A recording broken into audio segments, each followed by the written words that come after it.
Let's start this. So today, Sydney Mastermind, August 30th, 2025. Thank you guys for coming, first of all. Thank you very much. I know a lot of you guys I know, some I haven't met until the past 2 days. Yeah, I think that's really fucking cool. So, all right, today's vision. So, this is an opportunity for everyone to connect, share value, and learn from each other. I want to break beliefs. That's one of the biggest things here for today. One of the things I've noticed is that when you combine community with execution, you win faster. And so just getting the right people in the same place makes us all win faster. And so something I've learned this year after traveling to 4 different countries is that the people in the environment that you're around really affect your life, your motivation, your skills, and your belief. And being around the right people, like I said, accelerates your growth like you've never experienced before. So my story a little bit next. So 2020, I found out about Iman Gadzhi and the online money space. Probably, many of you guys found out about the online space through Iman Gadzhi. That was when I started uni. And that was also when COVID happened. So it was a time where shit was getting crazy and I didn't know what to do, but I found out about it and I kind of woke up from there. I'd always been like entrepreneurial, done those kind of things, resold candy as a kid. Finding out about that and SMMA really, I think, changed my life, to be honest. And so fast forward a couple years, I got my first 2 clients for an agency in January of 2023. And that was also the year I finished uni. And so I didn't actually get another client until July of 2024 because I just, went through uni, finished it. I was like, let me just finish this off. And so in 2024, I invested in programs to learn what I didn't know. Okay, so that was Iman Gadzhi's Educate and I think Serge Guattari, if any of you know him, invested in him. And then, went throughout 2024, met some very, very cool people like Jack, Reed, Finn. He's not here right now, but I met him.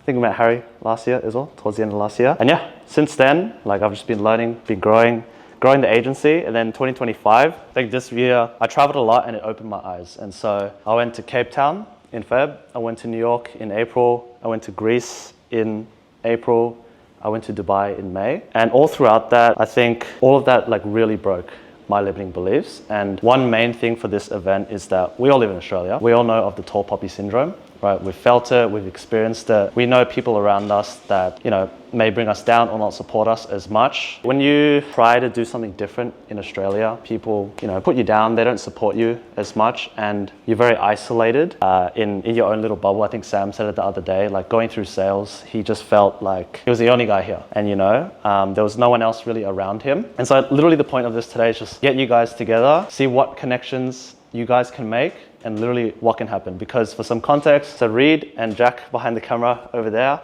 those two and Finn and me last year, end of 2024, it was the 27th of December, I think. I literally remember that day, bar for bar. And that day, we started, I think Reed was at 200 followers on that day. I was still trying to grow the agency. I had already hit 10K a month, but I was still trying to figure shit out. Finn was, starting the personal brand kind of thing. And Jack was still doing his content agency at that time. But fast forward to now, 8 months later, all of us have traveled the world, seen new things, gained new perspectives, and Reed's at fucking 30 grand.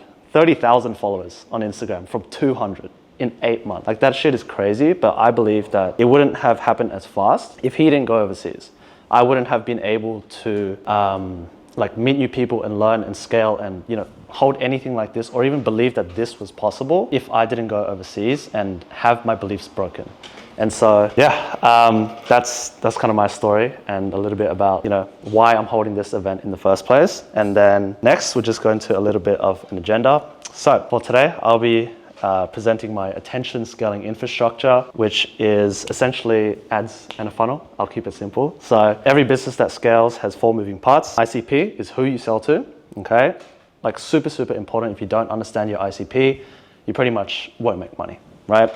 A killer offer for that ICP, so what you actually sell to those people. 3 is ads and marketing or just attention in general. How do you get eyeballs onto you, your product, your business? And then number 4, funnels and sales, so the conversion piece of things. How do you convert attention into booked calls and cash collected, okay? It's not just me speaking today because I don't want this to be just about me. I want it to be about everyone so everyone can learn. So after me, we have Jaden Simpra sitting over here, big dog.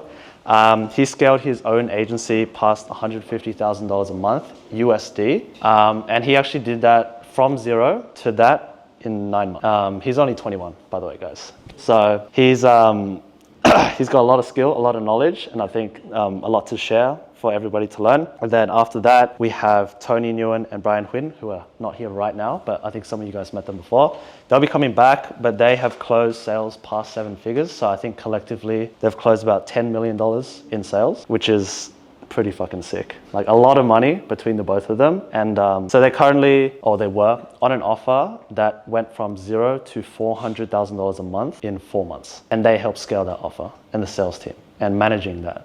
So I'll get them to speak about sales. And then after that as well, I didn't have it here, but shout out Nathan over there. He runs an agency doing about 50K a month. He only takes revshare. He doesn't take anything up front.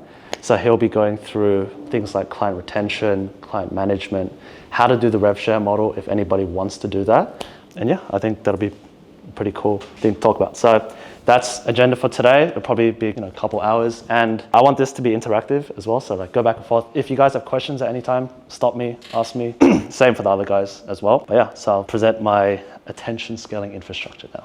And so for context, this was supposed to be like a YouTube video that I was gonna make. And so I got a little bit lazy, didn't make a specific presentation for today, but I think it still serves its purpose. And so if I just zoom in here, the video is titled How I Book 25 plus sales calls every week for my agency and how you can too.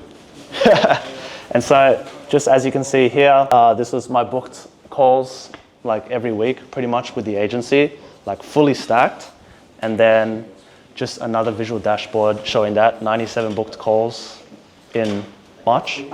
And then 43% shot rate. So did something right. And so this is my attention scaling infrastructure. The philosophy behind this is essentially if you guys want to scale your businesses, all you need is more attention and some sort of infrastructure to help you convert that attention into booked calls and closed deals, right? And like this is not just for agency, this is for coaching, this is for e-com. We all need more attention if we want to sell to more people. And so that's essentially the philosophy behind this. And so this system has allowed me to collect cash like this, all of these numbers here, okay?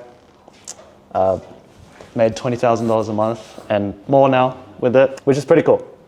And so this is just for my ICP, if anybody's watching and you're here. This is especially for you if you're an agency owner already doing $5,000 to $15,000 a month and you have a proven offer with great client results, but your lead flow is slow, inconsistent, and mostly coming from referrals or organic social media. And you want a predictable way to bring in high quality brand new clients, raise your prices without resistance, and book 15 plus sales calls every single week without relying on manual cold outreach, okay? So just for my ICP out there. And so first thing I'll go into is the ICP, which is for me one of the most important things. And so understanding your ICP, for me, I think there's a few traits that actually make up an ICP. And once you find that within a person, that's who you want to target more of. So somebody who pays you in full upfront, somebody who has no objections, somebody who is an extreme action taker and they get results fast. Okay, and so just to give you an example of that, I have Chester here, who is actually my client. Now, Chester did not pay in full. However, he had 0 objections. He's an extreme action taker and he's about to get results insanely fast. So for context, he started with me about a week and a half ago, set up the whole system in about a week. 3 or so days ago, he started launching his ads. And since then, he's already been getting like 3 leads a day, roughly 1, maybe 2 booked calls every single day. And I don't know, did you close that deal yesterday? About to.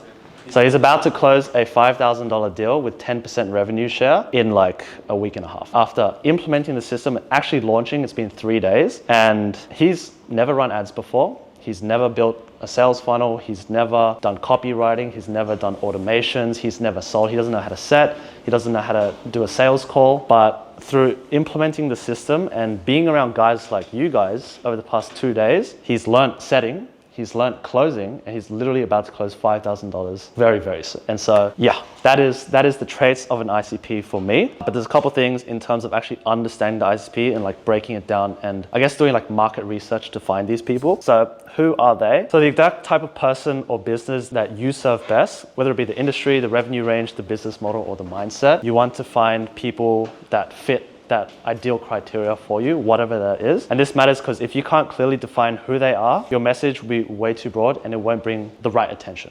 essentially, right? If you don't niche down to the specific type of person, you pretty much won't be speaking to them. So whenever you think about an ICP, don't think about like a broad category of people, but rather think you're speaking to one person, right? And so if I were to think of an ICP, or making content, things like that, I'd be speaking directly to Chester, his pains, his desires, all of that, right? And kind of finding out more about him and other clients and what makes them kind of related to each other. And so after that, you want to understand their core problems. So the specific pains, frustrations, bottlenecks that make them seek help now. So what was his bottleneck before? He didn't know how to generate leads, sales calls, which he needs, to make money for his agency. And why it matters is because your offer only becomes irresistible when it solves problems, daily and urgently, right? And so after the problems, you need to understand what are their desired outcomes. So the clear, measurable results they want and the emotional reasons behind them. Because, we all want to make money, but there's deeper emotions behind all of that. And if you don't understand the deeper reasons, then you won't make the sale. More so in the B2C space, sometimes in the B2B space, but at the end of the day, we're all human. We all have emotions. And if you can understand the emotions, the pains and the desires of the person you're speaking to, and you have the right solution to offer them, you make money, right? And so after desired outcomes, you just want to understand things like past experiences, past burn and skepticism. So bad experiences, failed attempts, wasted investments that make them cautious, because a lot of us will hear on a sales call something, people have been burnt before, they've tried something, it didn't really work, and so why should I invest in you, right? And so you have to understand what that looks like for your ICP as well, to make sure that you can navigate that and actually get past it so that you can help them, essentially. Because past burn and skepticism is just them holding themselves back. It's like, bad shit has happened to me before, which now limits me in my belief that I can find success by myself or with somebody else, right? And then the last thing, pretty much, is buying behavior. So how do they make decisions? Do they move fast? Do they need proof? Do they need to rely on referrals? And so understanding this helps you bake, the things that you need into your sales process, right? And so, like I said, here you can design your sales and marketing to match their decision style, essentially, right? And so that was understanding the ICP, and how I actually do that is I have an ICP sheet that I get all clients to fill in, essentially.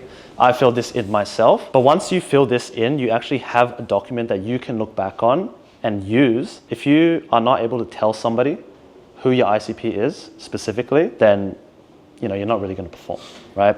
And so you can't sell to somebody you don't even know. So that's the ICP sheet. After I have the ICP sheet, I feed all of this into a custom GPT designed to create insane sales copy. So obviously, ChatGPT is not perfect or anything, but this actually helps you make the process a lot faster. So take, for example, Chester. Once he filled this in, he had the rough framework of who am I going to target?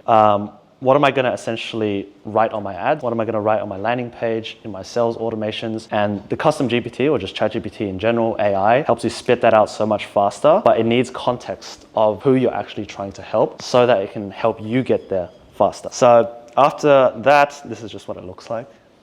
My copy engine. But yeah, you just use the exact same custom GPT or context and copy to actually help you create your offer and communicate that to the market itself.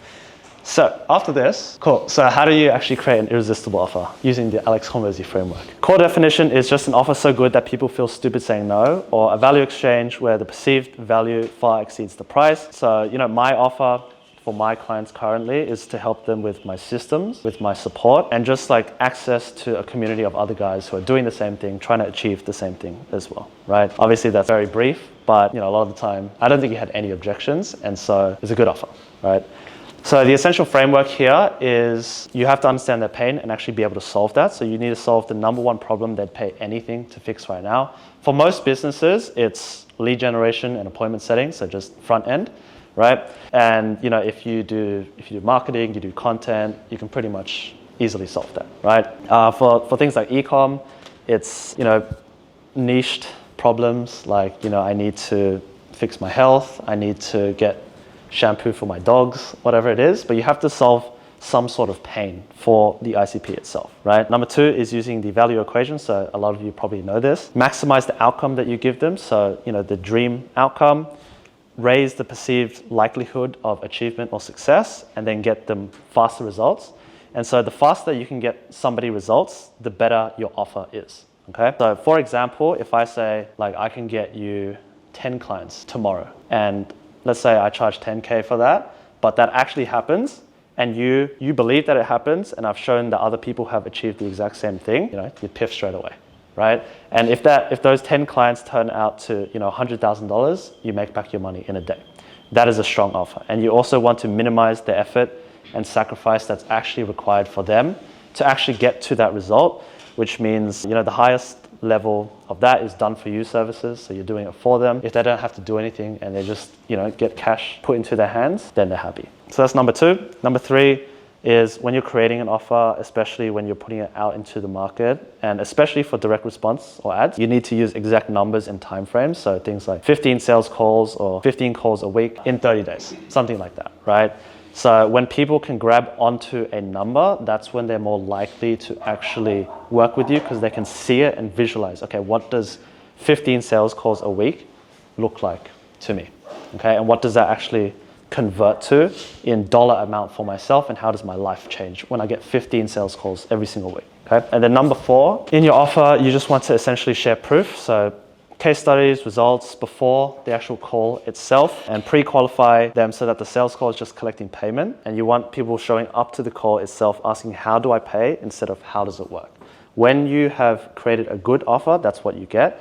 And so Tony and Brian behind the camera now, and their team, they've been kind of dealing with this in the past few days, where their closers hopped onto the calls, and so many of the actual leads, prospects, were just unqualified. And that's because something towards the front end, whether it be the offer or the sales process, something there went wrong for an unqualified lead to show up to the sales call and waste people's time, essentially. So that's the offer. And so for this part, this is more for, pitching ads instead of cold outreach, but I'll go into it anyways. Maybe you already have an offer that's proven and you know that your clients won, but if you want to scale and if strangers don't know about it, then you don't make any more money, right? And so the biggest problem that you have in trying to scale your offer, whatever it is not really the offer itself, but having enough attention on it, right? Because once you land on a good offer, you have clients who already buy your thing and love it, then you need more of those people to actually see it so that they can buy it, right? And so this here is just a little bit of a ads versus cold outreach thing. So this is ChatGPT. Cold outreach, obviously direct, personal, immediate. You control exactly who you reach out to, no upfront ad spend or anything like that. But it is time intensive, and a lot of you have very much experienced this, either doing outbound setting or running your own agencies, that kind of thing. It's low leverage. It's just you texting or calling. It puts you in a lower status as well when you go out to people rather than having them come to you. And your scalability is capped, right? It's very linear. You can do one cold call, and that is you can only get one outcome out of that, instead of running ads and getting 1,000 people seeing your thing and many of those opting in. So for the ads, the pros is just scales infinitely. You can put in $10, and if you have a really good ad, reach 1,000 people. Ads build authority and positioning, which means they come to you. They work 24/7. You don't have to be there, talking to anybody necessarily. You can put them through your sales process, and it's predictable, trackable, and repeatable as well. So obviously, a few of the cons for ads is it requires upfront budget, but as long as you know what you're doing with the budget, then you should be pretty sweet. The cons is bad creative equals wasted money. So that's just why you have to understand how to create good creatives, and then takes some time to dial in targeting and messaging and the funnel itself. But if you reverse engineer the cons of ads, you literally have nothing but a money printing machine. And so what I mean by this is, like I said before, the upfront budget, if you know what you're doing and you have the experience or the support, the budget, you can start very, very high. And like Jaden, because he's very experienced, when he wants to start his other offer, he can just put $500 a day into testing and seeing what will work. And he won't waste that budget. He knows it's going towards something because he has that understanding of how to run ads and how to target the ICP, how to create an offer that they want. Okay. In terms of bad creative, you just have to understand that. And once you find your winning creative, you will print money. In the income space, if you've found your winning creative, you really know how much you scale budgeting, right? And so in terms of taking time to dial in your targeting and your messaging, that's why you have your ICP sheet. That's why you have your custom GPT, to understand all of that as your foundation before you do anything on the ad side of things, right? So let me go into the ads now. The next step after you actually understand your ICP and you create your offer is generating attention and qualified leads for yourself, right? So for me, I run stupid simple ads, and what you see here on screen, let me just show everybody, expose the source. This was the winning creative for my agency. And so I put about, I think I'll show after, but I think I put about $2,000 into this and got over $20,000 in the same month. This creative. And you'd probably think this is like stupid as fuck. It's a meme, it's Squidward. Why would anybody want that? Especially like a realtor, like a real estate agent, right? Why would they care about that? But what you have to understand about good creative is that all it needs to do is stand out visually, right? It needs to be visually hooking. It needs to call out the ICP, so you've got your POV realtor, and then it needs to speak immediately to either pain or desire, right? We're emotional people. If we speak to either the pain or the desire and it hits the right person, that's when they're going to opt in for whatever you want, okay? And so I'll just break that down. So the call out for the ICP, obviously, this sticks out when you're scrolling through your feed. Right? Squidward's sleeping. Everyone's trying to pitch you on a reel or something, but then you see just this guy with his teddy bear next to him and you stop, right? Now, if you look at this and then it also speaks to you, so how I sleep at night knowing I'll get 2 listings in 90 days, so the dream outcome or the desire, and only pay after closing, which is without the drawbacks, that's when you have a good offer. And so one other thing as well is when you're calling out your ICP in your ad, the more you can actually speak to them like exactly, the more you will actually get them opting in. So let's take Jake, for example. If I was running an ad and I said, yo, Jake, you'd stop and be like, how the fuck did he just know it was me? Or how did he create this ad for me, right? And so that's how deep you want to go in understanding your ICP, which is why I said it's so important in the beginning. If I said, yo, Jake, if you are struggling to grow your personal brand at the moment and scale that and actually make money out of that, right? Then I have all of this and I've helped all of these people. And if you want that, then click the button, learn more or something, right? But the main point is that at the very beginning, I called you out, you specifically, and I called out your name and I spoke to your pain immediately, right? You would stay and watch, right?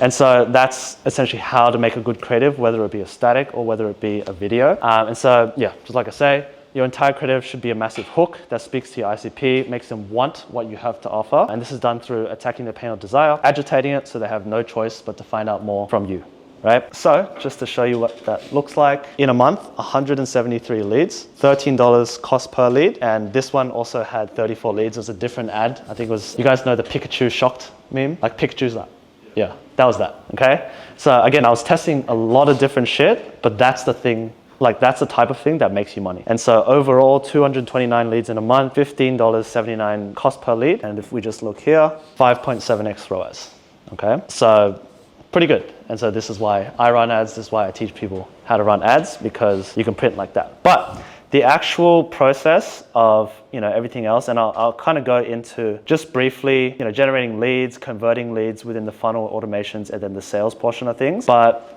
what actually happens is people click on the ad, they get taken to a Facebook instant form or maybe a landing page. They qualify themselves for your offer as long as you put the right questions onto your lead form. Okay, so if you can see here, they'll click onto your ad. Again, you want to qualify them only if you're a realtor. I like to qualify just for budget, essentially. Do you earn enough to afford what I'm selling you? After that, you get their info, and then after you get their info, you want to push them to a landing page with either a VSL or no VSL. What I found in the local space is that a lot of the time a VSL is not very necessary if you're targeting local businesses, because those guys don't really have attention span. They're always busy, they're doing something, especially in the trade space, they're on their phone.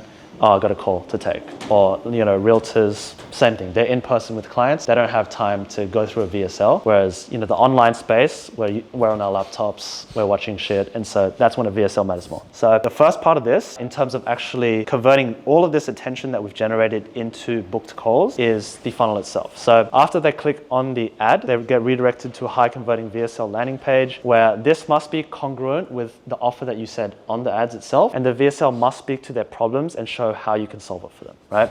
And so as you can see here, again, I reiterated the offer on the ads: get 2 closed deals and 20 appointments guaranteed. And you got to show a little bit of proof and authority from past client results. And this is obviously for people who have that already. This is after you do the cold outreach, you get your first few clients, you get them results, and now you need more leverage and to scale. That's when you put it into a landing page. So you have all your testimonials, and then the main call to action on the landing page is obviously to book a call.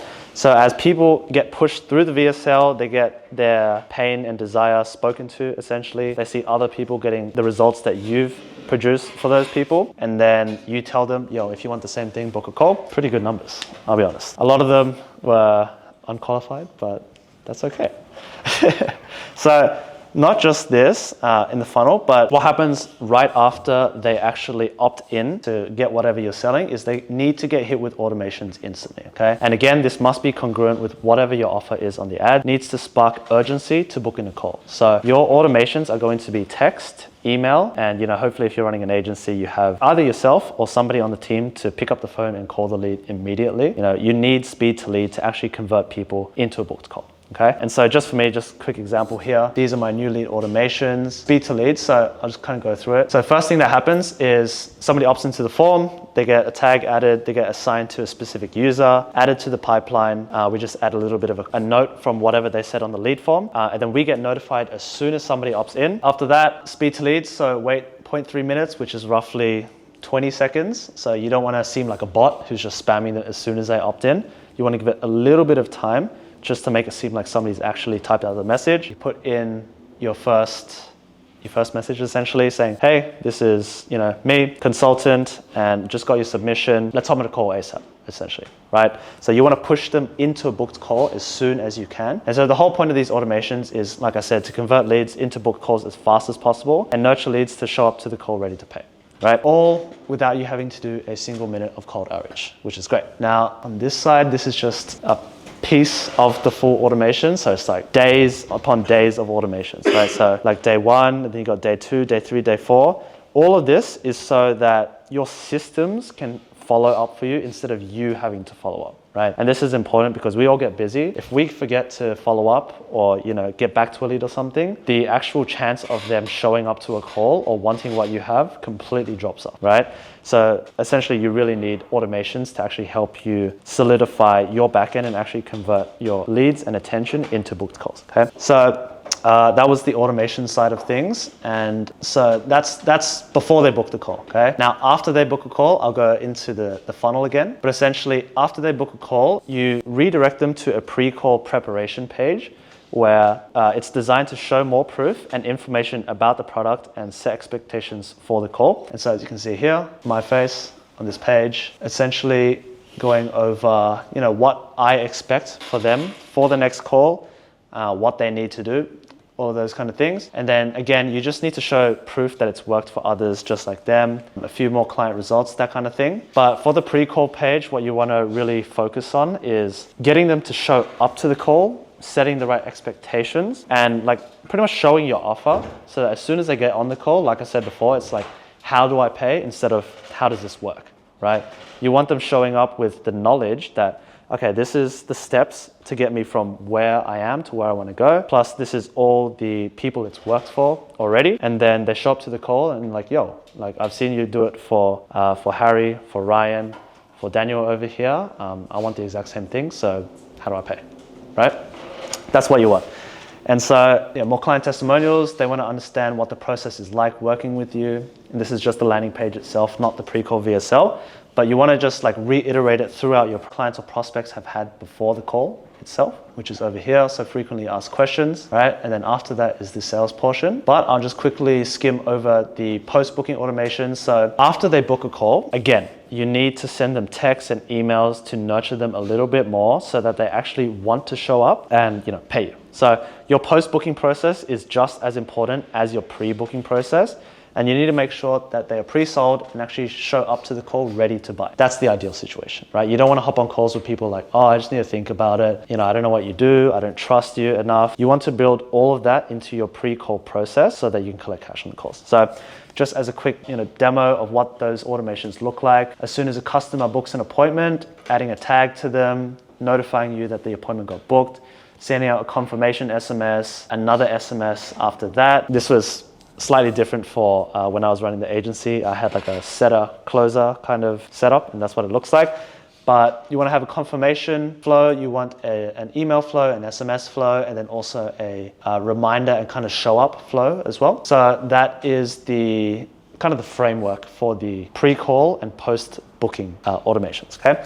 Last piece is just the sales, and I'm not gonna go crazy into this part because we've got the other sales guys who we're gonna show later. Once you get people onto a call, ideally, your prospect shows up to the call pre-educated and ready to buy if you've done your pre-call process correctly. But for me, and this might be different for other people, the steps in the call to close is you want to understand their pain straight away, because no one buys without pain. Just objectively, if you don't have a problem, then I can't really solve it for you, right?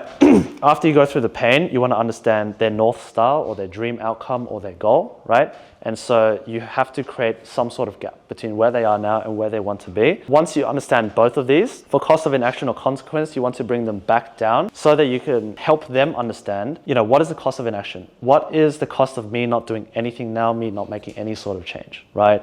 I go on for the next few months trying to figure it out. I don't make more money, I don't help my family, whatever that is. After you have that, then you can go on to the pitch. But until you get that, no one is going to actually buy anything from you if they don't internally understand that there is a cost for me to not take action today, right? Bal's just come here, which is cool. So he does property, but I want to use him as an example. So cost of inaction for Bal, right? And for the people who's helping. So these guys want to invest in property, right? The cost of an inaction of not investing today is that this great property goes to somebody else and they get their investment faster, right? And if you don't take action now, I think one of the examples Bao and I spoke about a couple months ago was that, there's offers for places and, 30 people put in an inquiry per day, right? If one person misses out on that, that property goes the next day and it's just gone. And you don't have the opportunity for that property anymore, and you've lost on that. And if you don't understand that you will lose that, you'll just lose it and nothing will happen, essentially, right? And so that's why the cost of inaction is so important. After the pitch, you just handle objections, any objections that they might have. Usually if you've done the top half of your pitch or your discovery properly, the objection handling shouldn't be too bad, but I'll let those guys go into it a little bit later. But after you handle the objections, you close and you collect cash, okay? And for me, the way I learned it was through, was through the objection box, so Bill Walsh. Brian and I actually met through that, which is pretty cool, like about a year ago. And when I actually first started with sales, I literally just had a sales script, as you can see here, on my page. And like their little, when you're in a Google Meet or Zoom, you have like a little pop-up with their face. I just had it here, okay? So the way that I actually learned sales was I just had my script up. And for me, all I do is I tend to ask like a framework of questions, just the right ones that need to be asked. So the first one I ask is, what problem specifically are you hoping that either me or we can actually help you solve? Because if you start with that problem, then the rest of it becomes you solving that problem for them, right? So this is just the basic framework of me selling. Yeah, if anybody wants this sales script, just comment for it or message me on Instagram and I can send it to you. Lead magnet. Yeah, so once you find the problem, you solve it, you collect some cash, right? So that is pretty much it for me. I just wanted to keep this as quick as possible and just, my basic framework. Obviously, there's a lot more nuance and things that go into this that, take a little bit of time to learn, but obviously that's why you have information, that's why you have coaches, mentors, whatever. Yeah, that was it. And so, does anyone have questions real quick before we pass off? Yeah, Nathan? What's your process for optimizing the actual ads once you put it in the ABO campaign? Yeah, so an ABO campaign is a campaign where you have the budget set for each ad set, right? And so an ad set is essentially just who you're targeting. So you can choose things like gender, location, age, that kind of thing, and different interests. When you run ads, you have different creators, right? We've all seen ads before, and from the same person, they've had different ads, right? When you are testing, well, especially for lead gen and e-com as well, the way that you actually test is you do it in 4-day cycles where you let an ad run for 4 days. It performs, it doesn't perform, but you actually get to look at the data and see what is performing and what is underperforming. So if we just look here, for example, all of these ads were running at once, right? And so this isn't after 4 days, obviously, but as you can see, there's just some creatives that didn't perform, right? And so you see they've got pretty much like nothing spent on them. Once you find your winners, you let them run and you turn off all the underperformers. And you see that every single 4 days, and you can actually introduce new creatives into the ad set to test, which ones are going to perform and which ones are not going to perform. But the good thing with ads is that you can see what is working and what is not working, right? So every 4 days, you cut off the underperformers, you put more budget into the winners, and then once you find your real winners from your ABO, you duplicate into a CBO campaign, which is campaign budget optimization, essentially letting Meta's AI do its thing, find the right people based on the winning creative itself, and just scale to the moon. So that's that. Yeah, I guess coming from like the e-commerce space, there's been a lot of debate whether you're testing an ABO, doing everything in a CBO. How's that been for like lead gen in particular? For lead gen, I've noticed that, like for Chester here, as an example, he's just launched his campaign, right?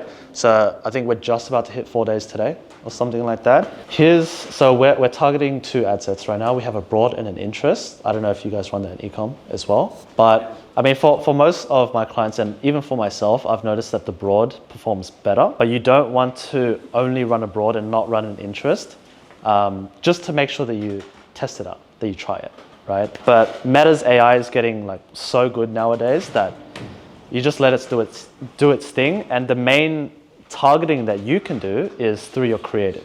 And so the creative is like literally the most important thing when you're running ads now. Yeah, it's good with it. So, yeah. I guess kind of last question is like, what should your daily budget be relative to the cost per lead? So daily budget per cost per lead? Oh, like daily budget for the cost per lead? Or what is it? Say you had a target cost per lead of like $13. What should the daily budget be to make sure that we're spending enough for the ads to optimize within that 4-day window? For me, like starting budget is anywhere between like $20 to $50 a day. And like usually for the industry, there should be some sort of KPI. So for lead gen for like local business, usually, at least for me when I was running it, like pretty solid leads are like $20 to $30. And if you have a really good creative, then it can go below $10 even, right? So when I first launched this, I was getting like $8 leads. I'd imagine the CPL would raise? Yes, it did. So to like roughly $13, and it averaged around $13. But usually you have like a KPI range when you're running ads, and as long as it falls within your range, then you're pretty much solid, and you can scale that budget. You can put more ad spend into it, but if it starts breaking out of that, you have to look back at your creative, how is it performing, and kind of iterate on that, if that makes sense. That's it for me, boys. Thank you.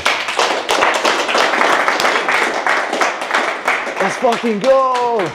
All right, so next we have Jaden coming up to speak. All right, what's good, everyone? All right, so I'm Jaden. I'm going to give you a bit of backstory about myself. I'm going to go into numbers. I'm going to go into scaling a business, but for the agency people, a bit more on agency. But a lot of this is also helpful for you scaling, like whether it's agency, whether it's business. Any questions, interrupt me, put your hand up. I might ask some questions, interact. Again, I want this to be useful for everyone so that you can get to this point and realize that it's easier to get to than you think. Whether you're in info, content, e-com, agency, property, I reckon half of this will be useful for you, especially when it comes to the finances side of things, because a lot of people ask me about the finance side of things. So just a bit of backstory. I'm 21 at the moment, so about 9 months ago, I got back into agency. I started agency when I was 16, so when I was 16, I had a content agency, went for local business, did social media management, did that till I was about 18. Then I went into advertising. I bought a course, like most people would.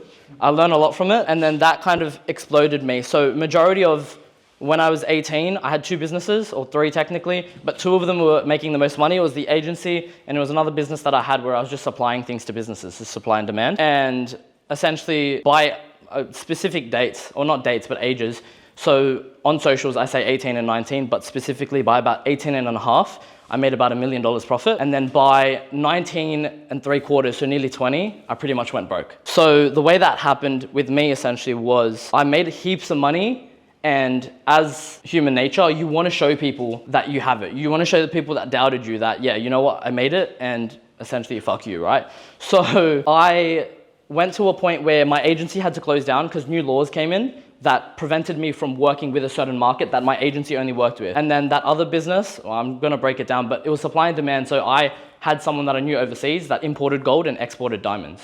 So I connected them with jewelers in Sydney that needed product. But when the gold market came up and also more people started selling gold, it was like, okay, no one wanted to buy gold at a higher price. So essentially 2 businesses kind of died out overnight.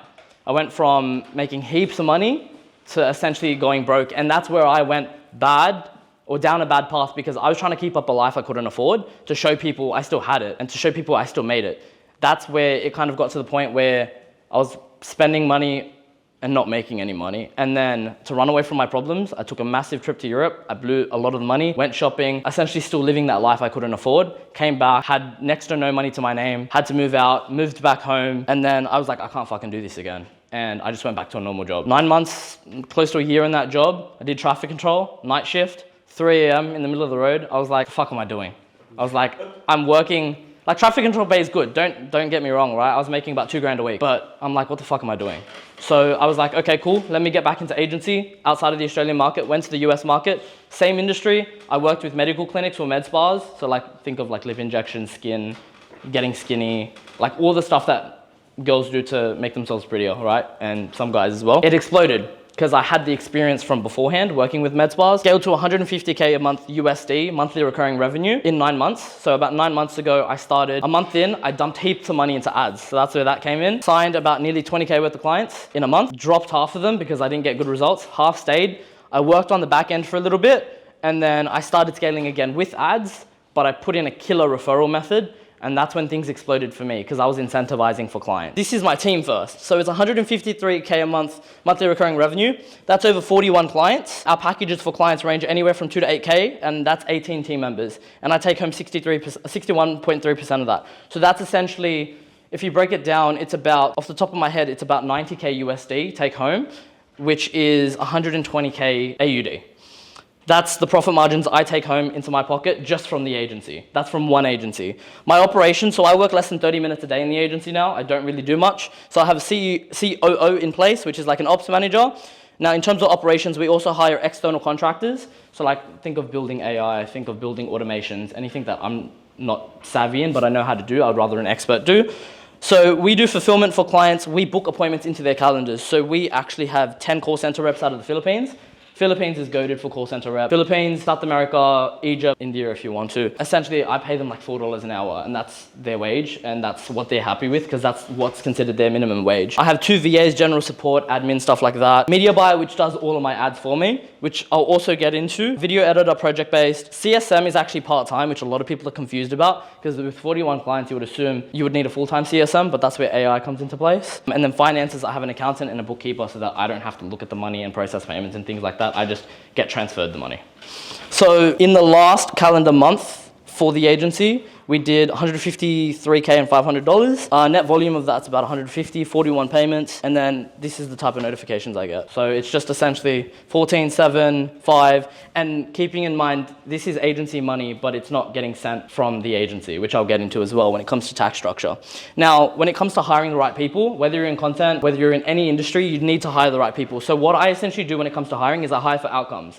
Think of it as if you were jumping into a job, what would you need from your employer to provide the best outcome? If you're not able to give that to the person you're hiring, they're not going to give you what you want. So define the exact result you want first before you source the talent. Because then if I pull up one of you and I'm like, hey, I need you to go create an SOP on, how to run Facebook ads. If I'm not giving you the right thing on how to do it, you're going to give me a shit SOP from what you already know. Now, when it comes to hiring, I only hire A players. So I make sure that they're aligned with the team, they're proactive and they're self-managing. And I don't need to micromanage them, or someone on the team doesn't need to micromanage them. Actually, you know what, going to before as well when it comes to hiring, with our call center, we have 10 people, but there is an operational manager 1 and 2, which manage 4 each. So that when it comes to talking to the team, they speak to these 2, and then we speak to them 2. So we don't need to be as involved. That's when it comes to self-managing as well, is because they're self-managing to the point where they can get back to the managers and be like, hey, I'm not performing. What can I do to fix that? And then we don't actually have to go in. It's the managers that have to make sure that they're performing. In terms of the platypus test, when you're hiring, this is good for VAs, anything like that. A lot of people mass apply. You hire in the Philippines, you hire in South America, anywhere, you're gonna just get mass applications. Like I could put up a call center rep right now and I'll get 300 applications. you're not going to be filtering through that. So we would say, hey, in your email or in your Loom, send us the word platypus or say the word platypus, because then we know they've read through the entire job listing and we know that they're serious, rather than just sending us their stock standard email that they would send to everyone. You can try people before, essentially audition, trial them before you give them a full-term contract. So we'll give a week trial, whether it's a video editor, whether it's a VA, anyone. You want to make sure that one, they align with the team, and two, they're able to get the job done, because everyone can talk and say, I can do this, but once they're actually in the position, can they really do it? And that's what matters. So give them a trial. Don't just give someone a 6-month contract and they can't really do the job without trialing them. As I said, hire from the Philippines, Latin America, Egypt. Usually we pay anywhere from like $3 to like $6 an hour at most when it comes to virtual assistants for any position. Our CSM, if you're ever looking at hiring CSM, they're really good out of South Africa, because really good English and low pay. As a company, I prioritize culture. Now, the way I actually do that with hiring the right people is, at the end of the day, you're hiring people for cheap.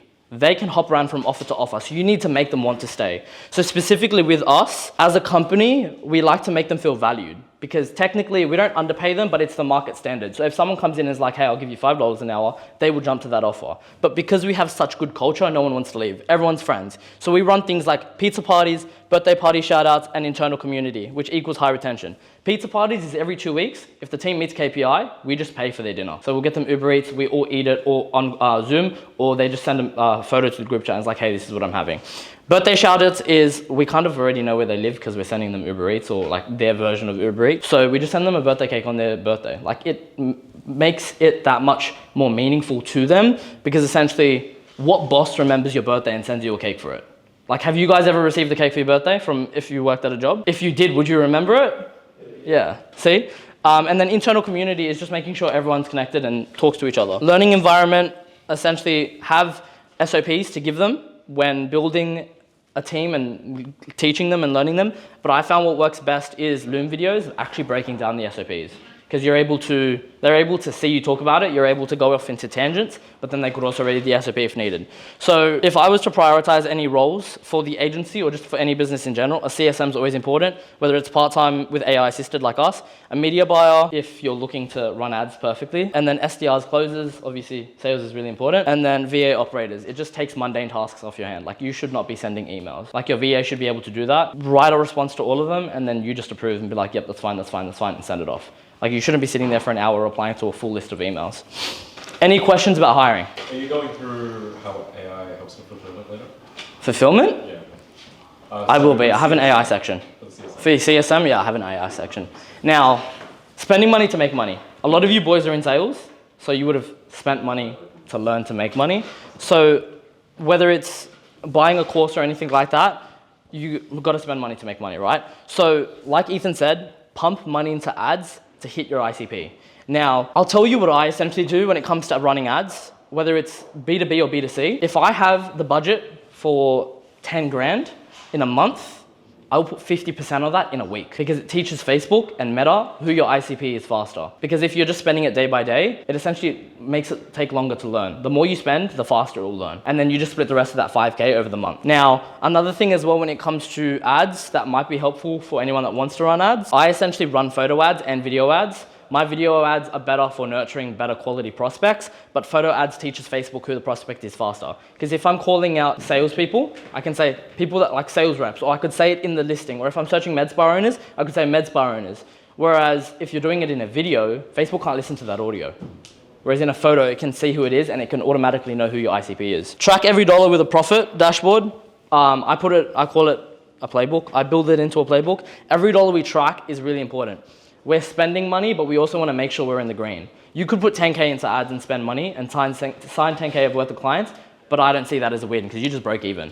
They might be recurring, but clients can also leave at any time. Okay, so billionaires spend millions to make billions. So essentially, where you're at now, whatever you have, where you're trying to go, I've personally probably invested over 100K into mentorship, meeting people, courses, things like that. So you should be willing to take that risk. A lot of you have, but at the end of the day, to take that next step as well, you need to be willing to take that risk. Because I don't know how much sales programs are nowadays, but even if you've paid like 5K for something, as you grow, I would more invest in mentors because you're more one-to-one, but starting out courses and things like that are good. But again, you should be willing to risk a few thousand. Risk putting it into ads, people, mentorships, programs. Find something that's gonna give you access to higher rooms. Like Ethan was saying, right? He met Reed, Finn, and Jack. Like, did you guys meet through a program? We met through Finn, like, kind of connecting us. Yeah. Just one morning, one guy. But So at the end of the day, right, you still connected through people. Not necessarily you weren't in programs, but you can connect with higher people in programs like that, mentorships. I've met some of my best friends now, like the people I speak to quite frequently, through programs. Like everyone I know from high school, everyone I know from before, I don't really speak to that often. And also, broke people just see spending as a loss. Operators see it as leverage. Like I see it as leverage, like I would spend 10K to lose it, to know that I was put in the right room with the right people. Even if I got nothing out of it, I just met the right people, I know in time it will make it worth it. Okay, using AI. Now, this is where you wanted to know a bit more. So this is what we have AI built, or what we have built. I have AI personal assistants for inbox and client comms. So what I say by inbox is I have an automation or an N8N template made so that the VA, I can just essentially send it a voice note and say, hey, tell me all my emails for today, write all the responses, and then send them to me so I can approve them, and then it will send it off. So AI will essentially write that all up, you approve it, you send it off. Client comms, it's like an automation. Every couple of days we'll check in, and it will essentially say, hey, how are things going? Are appointments doing well? Just trying to act human. Then we have conditional AI in place so that it keeps the conversation going as if it's the CSM. The only time the CSM gets involved is if we jump on a catch-up call on a Zoom, or if it gets bad in the chat, the AI will go to send an automation message to the CSM saying, hey, I can't respond to this. You need to jump in. Sorry? what do you like get better? Get bad as in, like, let's just say the client's complaining about something that the AI can't reply to. So let's just say the client's just messaged you saying, this client's come in and they haven't paid a deposit, or your leads are shit. Like the AI can't reply to that because it's a human-specific message that needs to be responded to with information from parts of the team. Like, why are ads going to shit? You'll go ask the media buyer. Automations, like what Ethan showed, triggers, tasks, emails, AI bots to do fulfillment. Now, I don't actually have a media buyer. I used to. Media buyers cost anywhere from $2 to $3 grand a month in the agency space. I couldn't justify that when I was trying to put margins high. I hired them in the past, but when it comes to fulfillment, I've essentially put all of my clients, all my information, all my creatives, everything into a custom-made bot, and then I just hired a VA for $300 a month that knows how to use Meta to implement that. So essentially, I'm saving 1.7K because ChatGPT is like 20 bucks a month. I also have something called Jaden's Brain GPT, so that anything that the team needs to know, or any agency owners I work with, because I do the same thing as Ethan, I scale agency owners from 10 to 20 to go to 100 plus. They have access to that, so anything I would essentially know, they can get from that bot, and if they can't get the right information, they can just message me. And then I have a bot for copy and copywriting, just so that it knows what's doing well with our clients or what's doing well with the B2B, and it just remimics that for the new offer. All of our SOPs are built by AI unless it needs to be done by a human. So anything that's simple, we just give it to AI, it builds it out. There you go, you got a document. The only time we have an admin VA actually build an SOP is when like it needs to have screenshots. So let's just say I send a Loom and it's screenshots, like click this button, put an arrow to this. That's when I'll get someone to do it because AI can't take the screenshots that I specifically need. Future stack, we're building this at the moment. I'm sure you would have seen it all over TikTok. We're trying to replace the whole call center with AI. It's gonna take some time. We're still gonna have humans, but we wanna cut the team in half and implement it to AI, as well as cold calling. Who likes cold outreach? No one, right? So we're trying to build at the moment, because we can do calling agents, we were thinking, why not cold calling agents? But no, we haven't. So we're building it at the moment. We have seen people fuck around when they realize it's AI. So we're trying to find more realistic voices and more faster response time. So that's gonna take time to build, but I'm trying to keep that in the development phase at the moment, just so that no one really needs to make cold calls anymore. And also you don't want it to sound like your typical, Jesse voice on TikTok. I pretty much just delegate everything, not just tasks, systems, operators, everything just becomes a massive operational headache when you don't have AI involved. And also with where we are, as bad as it sounds, like we use a lot of AI, but as bad as it sounds, even if you use one AI thing in your business, slap AI on the offer because it sells. It fucking sells. It's just slapping it on the offer, just saying AI content system, AI sales system. Even if you don't have AI included, even if it's just a bot, it sells. It gets people through the door, you get leads coming in. And that's what all people want. They want to know how to implement it into their business. ChatGPT is great, but it's not going to help you run your business. It's just a reply and send. Finances. Now, when it comes to finances, we track everything to the dot. I want to know every single dollar that's coming in and every single dollar that's going out. So we track MRR, we track churn, CAC, LTV, profit percentage. I find that really important because if I'm not at a certain level with the agency, like if I'm not making at least 55 to 60% profit margins with that agency, we need to cut someone or we need to cut something. Otherwise, it just becomes, it gets to that point where I'm like, okay, why am I actually doing this? There's heaps of other business models that could make that money.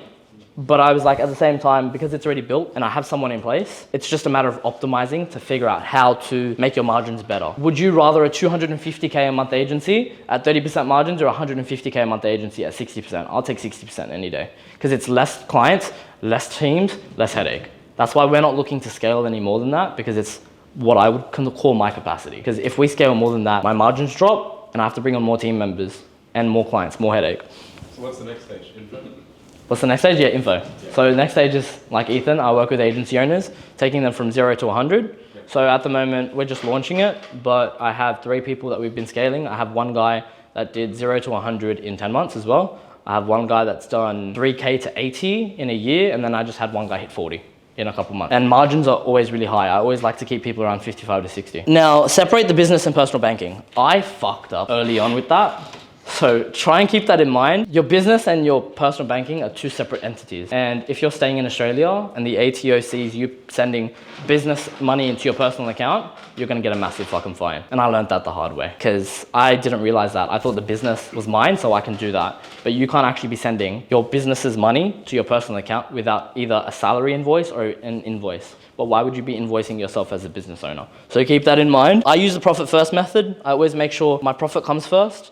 We look at revenue, we look at ops, and we try to see who we can cut and what we can do to make it better. So obviously implementing AI has boosted margins heaps. Pay yourself a clean salary and distribute profits. Finances, I have a bookkeeper and an accountant that make sure everything's in check. I make sure that all payments are being processed, and it just helps me clean up and protect my cash. And I also know where it is and how much is where and how much, what's going out and what's coming in.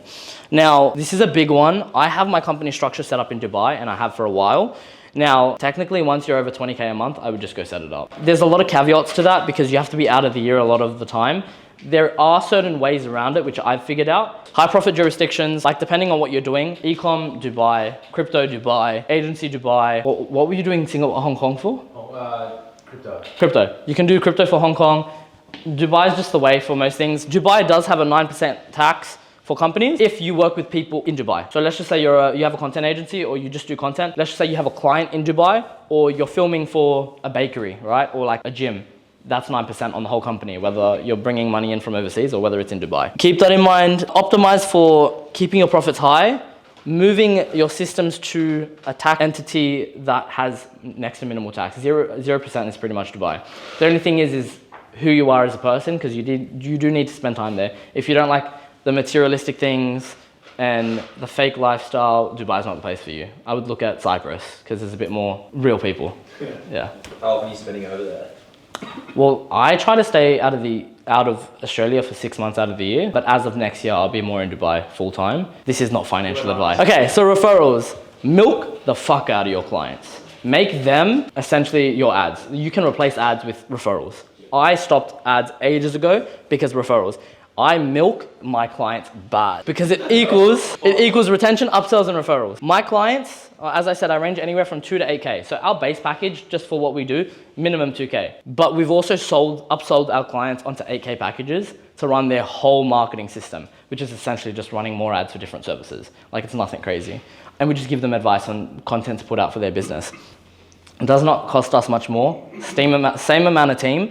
But what we're able to do with that is we're able to systemize it by when they have a win or a record week, we'll go on a call with them. We'll be like, hey, you just had a record week, like let's chat about it. Make them realize that you're the reason they had a record week. Then be like, look, we're actually trying to hit a record month ourselves. We have 2 more people that we're trying to bring on and we're doing this referral bonus just for this month. You bring us someone, we'll give you $1,000. My cost per acquisition is now $1,000, but it's worth it because instead of running an ad to sign someone for 2K, because that big client's paying me 8K, they will bring me a referral. That friend will be pre-sold, know that they're gonna get results, and know that their friend is paying 8K. So they'll come in and we'll be like, you know what? They're running a full-fledged system, but the base system to get you through is 4K. So I've just doubled my retainer. And it essentially allows you to charge more and you're giving them $1,000 discount, but technically your package is just now $3K. And that's for 3-month contracts. So it would be $4K per month for 3 months. CSMs, check-ins, I've gone over that. The CSM is really important in terms of those upsell conversions,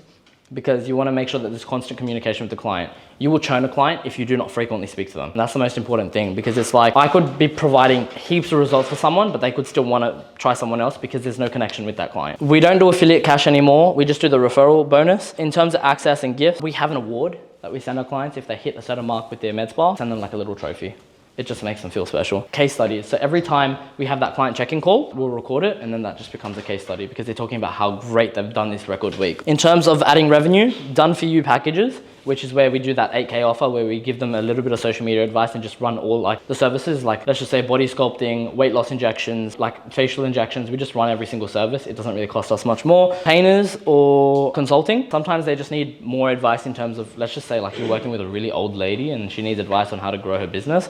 You can offer consulting. And then inner circles and incentives. So you could just say to them, hey, if you want to connect with all of our other clients and essentially do this and this and this, we can connect you in a group. And that just incentivizes them to speak to a lot more people in the industry and grow as a collective. Do you do rev share with these people? No, I do not. Is it just all up front? So I tried that initially, but a lot of them moved to retainers because they're like, okay, you're getting me 100 appointments and you're charging us $200 an appointment. They're like, can we please go to retainer? And that's where we essentially say yes. But what we've done now is we've implemented something where we take a deposit for our clients because we book appointments in. So when we book appointments in for our clients, we take a $50 deposit. We've gone halvies on that with them. So we take 25, they take 25. And they've just upped their package by $50 because they're pitching it as a consultation fee. So they get $25 extra, we get $25. When that appointment shows, we give $5 to the VAs, we take home 20. So that's just an easy way for us to add 30K in cash without really doing anything extra that we're already doing. Actually, and that's everything.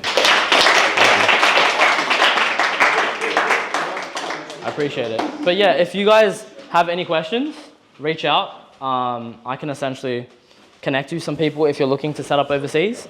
And then if you want to start an agency or leave sales or do whatever, me and Ethan, we got you. Hey, don't take my fucking sales rep. Calm down. Hey, well, you were once a sales rep, bro, you're not? Yeah, you know, things change. Things change. I don't really have anything else. What's your day-to-day like? Yeah, so I'm working on my info right now. So I'm doing 8 hours a day on that because I need to build that out heaps. But in terms of the agency side of things, I work like 30 minutes a day on it. That's just me checking in on everyone. Outside of work, gym, networking, meeting people, content. I'm dealing with my editors like half of the day at this point. Really annoying. But yeah, like I don't really do much. I'm a homebody in Australia. When I'm overseas, that's a different story. I'll work during the day and I'll have fun during the night. Ping pong show? Yeah, ping pong show. But yeah, I don't really like, if it wasn't for the info, I would just be free to do whatever. Because literally agency's 30 minutes a day, max an hour. Who was your mentor you said that you got on? Oh, I've been in heaps of programs, bro. I've been with Joel Kaplan. I've had access to Iman and Jordan Platin's programs, but like I didn't buy them. I just had access to them. I've been in Dylan Wilson's program. I've been in Blake Evans' mentorship for dropshipping. I've been in a couple like one-on-one mentorships. So William Brown, there's a guy named Alexi from the UK. Probably more that I can't even think of. Who was the most influential one to you? Well, Joel Kaplan was who got me into advertising. So I would say Joel. Iman's always been a big inspiration, of course. See, get into advertising, boys. Yeah. One more question. Yeah, go. For yourself, how much of it was from the mentorship? How much did you innovate to make it your own? Honestly, not much, bro. At scale, I did. Like starting out, I was just like, I'm just gonna plug in the same systems. Don't break what's already, like don't change what's already working. There's no need to. Would you say for the local niche, so you said you service med spas maybe? Yeah. How has it changed, with so many more competitors entering the space? If someone Oh, actually, good question. I actually paid someone like $3,000 to build out my ad system for B2C. So so like you mean for us to hire clients or for the med spas to get appointments? Let's say that there's an agency owner that wants to enter local space. Oh, yeah. Now versus let's say a year ago. Oh, bro, a year ago I could put up a fucking photo like that in med spa and it would work. Now, it's hard because it's so saturated. Like one of my mentees, his cost per acquisition, it's low, but low is still 400 USD. Like his cost per intro is like $100. Not even protocol. That's just intro. Holy shit. What's yours right now? We don't take on any more clients. Oh yeah. So if my cost per acquisition would be $1,000, But that's pre-sold, pre-qualified for a 4K deal. Oh, but in terms of B2C, if you did decide to get into the agency space, retargeting, 100%. Yeah, because warm already. Yeah. And then for e-com, what are you doing at the moment? I was working mainly with health brands on the direct response basis. Subs? Yeah, subs. But yeah, Canton would be crazy. What are you doing for ads? Ads, well, the thing is, mainly we were building funnels for brands like Holby. I don't know if you know that brand, but mainly inside the health space, direct response, just a lot of Okay. D2C. You should just, if you're doing subs, advertorials 100% of the way. Oh yeah, editorials, listicles, stuff like that. Yeah. If any of you are looking to get into e-com, like try it out, bro. You got nothing to lose. $50 a day. That's all you kind of have to do. That's what I did starting out. And like e-com is like more of a side hobby because like I think at scale, you need to differentiate your businesses and your investments. But like I don't really do much in it. Like just test products. $50 a day. Like a month in, I had a winner and it made a 30K store. But then things can fuck up overnight. Like I got DMCA'd. Yeah, I had a Shopify hold. Oh, lovely. Yeah. I got DMCA'd and all my ads got ripped. How much are you spending much time in content? Organic? Or I literally just started a week ago. Yeah. It's cooking at the moment. I want to know the comparison you're finding. For? Organic versus... Well, it's cooking at the moment. I haven't actually started running the info on content because I want more content on my page. But a lot of my followers that I'm getting at the moment is ICP, which is what I really wanted. I would rather 10K followers than 100,000. Like Alfie's a good example. Like Alfie's doing crazy numbers. But if you think of it in hindsight, 1,000 students with 400,000 followers is not a lot. Because he's, I think, borderline 1,000 students with Amplify. Yeah, he is. It's more now. Oh, he just went over? Yeah, I think he's at like 1.2. I checked yesterday. Yeah, see? See, it's crazy. Yeah. But like if you think of it in hindsight, he has a massive following. Yeah. And like majority of that wouldn't be from ICP countries, I would assume. Like he would have a lot from third world countries, I would assume. It's the inspiration side of things. Like you have to weigh out, like for me, I think you have to weigh out whether you want purely an ICP following or whether you want to go broad like Iman. Because you look at Iman, he had like supposedly 20,000 students with 5 mil across all platforms. But in terms of content for ads, I've like for B2C or B2B, I just think anything that doesn't look like an ad works. Yeah, as long as it doesn't look But you know what, I say that now, but I just filmed ads yesterday. If you were $10,000 to $20,000 a month. Yeah, that was me yesterday. I know you've done crazy numbers in the last couple of months with content. Yeah, so. that's why I was curious because like I'm looking, like we're launching something together, so now I'm looking at the ad side of it as well. Oh, actually, honestly, like to be completely honest, if any of you boys are running offers, you gotta look at your competitors. They've spent thousands. Like technically, Alfie would be your competitor, right? Yeah. He has spent thousands, hundreds of thousands, possibly even, I don't know about millions, but he probably has over the lot period of time. He spent all that money to test ads that are working. Recreate those ads. You shouldn't be jumping in the deep end and trying to figure out something that works when someone's already figured out the method. You just got to make it your own. Yeah, we were chatting to, I think he spent like 100K this month on ads or something like that. Yeah. But still, 100K, that's like, I don't know how much his ops are, but still, like even if he had $0 ops, that's still 90% profit margin. Yeah, it's nuts. Just for context as well, like the ad that I ran, like my winning credit, I took that from my mentor and repurposed it for myself. Like he told me run memes, I was like, what meme can I get that will hit them? Yeah. Are you integrating AI to repurpose the ads? So say you have a winning creative, you're reformatting, because he brought that. I reformat the copy, but I don't have like solid, in info, I don't have solid winning creatives because ads are going up this week. But see, at the same time, I have budget to waste to see what works. Like I think that for this coming first week, I'm probably going to put like 5 to 10 USD just to see what works. That's purely cold. But that's just ads. Like I'm doing follower ads on top of that to bring ICP. One thing you can do is to go to the meta ads library and then filter for like the longest running ads. See, but that's the thing, right? You can't do that all the time because there could be an agency in your space or someone in your space that just doesn't realize that it's not converting well enough, but they continue to run it. Yeah. Well, you tend to get a pattern overall. Don't copy the exact same, but you tend to get a pattern of what works. And what you can do is you can build an N8N, automation that scrapes the ads. Yeah. Like every one of those running ads and gives you like the pattern. And honestly, bro, don't go figure it out. Just hire someone. Like I think It's like $150. Yeah, no, I think my Indian guy that does all my AI is like $75 an hour and it takes him like 4 hours to build out an automation. See, but he's good. You don't want someone that's gonna build something that's gonna break 3 months later. Like you're worth investing a bit more into it. So when you got to 10K, how far did you reckon you scaled to 50? Which 10K? the first time, your first business? Because I'm The first 10K for me probably hit in 2 months. And then from that scaling to 50, 2 months of launching offer. yeah. For me, scaling to 50, it was hard because I didn't know much, Yeah. but I just threw myself in the deep end. And I was like, the mentor took you there, you would say? yeah, 100%. And I think 10 to 50, the hardest thing is 0 to 100. After 100, I find scaling so easy. But like, you also like, again, like from the start and when I was going through my story, like don't get too caught up in the life. Like I'm gonna use Alfie as an example as well. He is a very humble person from content that I've seen. Like he makes great money, but he's not going around buying Lambos. So like kind of put investment first. That's why I was like, spend money to make money. Like I'm not spending thousands of dollars right now, or like hundreds of thousands on a Lamborghini, because I genuinely don't need one. Right. Is your offer dialed in? Like is in like, it's working? The offer's not even launched yet, it's just from an inbound. Yeah, but like, is it working for them? Yeah. 100% just take testimonials and run the fuck out of ads. Yeah. Like honestly, I've got testimonials coming. You probably don't want to hear this, but that whole 13, just pump it back into ads. Like don't take any profit out of that. Yeah. Just pump it into ads. Yeah. Because the amount you would bring back from ads, it would be wild. Like for example, my goal, Retail, warm audience, pump ads, and they'll convert. My goal for the next month with this new offer is 100 grand, easy. With that, I'm assuming my cost per acquisition to be about 1,000 USD.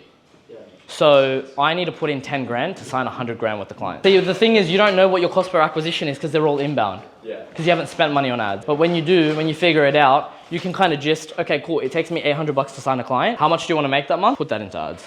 But you also got to keep in mind, if you're doing ads fatigue. So keep on top of them. Yeah, well, that's why I was asking about the AI, because I was curious to know your switch up on it. That's why we have our media buying bot, because then it's like, oh, the ad's fatiguing because of this. Try implement this or refilm a new ad with this. Try change the script up and, you know, read the storyteller. I think you are as well from your videos, right? You would know the frameworks to hook people in. So you need to do that for your ads as well. One thing that I've found is, especially if you have a lot of organic content, is to take your winners and run them or repurpose them as ads and just do what I do is I do, like if you're sitting down and talking, I would do 10 different hooks, 2 different bodies, 3 different CTAs. The hooks that hit, just repurpose them, rewrite them, keep doing them. So like for the next, I reckon 3 weeks, just stay on top of rewriting your ads.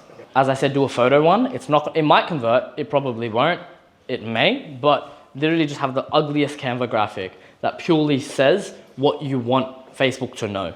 So like, for example, are you looking to grow your content creators, looking to scale with personal branding and storytelling? Put that up, automatically tells Facebook who you're targeting because it can read it. Whereas with the videos, even though Facebook's AI is cracked, it's not cracked enough to watch the video entirely. But for example, when I start running a new offer, I do lead form to booking page on Facebook. The reason I do that is for mass volume, so Facebook knows who my ICP is. So I'll spend like $1,000 purely on just like, if I was putting 10 in, I'd spend 1/10 purely just to get lead forms. Even if no one converts, you will probably get someone that converts, but even if no one does, you've trained Facebook on who your ICP is. And then you go to funnel. One thing I've found is you need to look at the market sophistication, and some markets lead forms just don't work.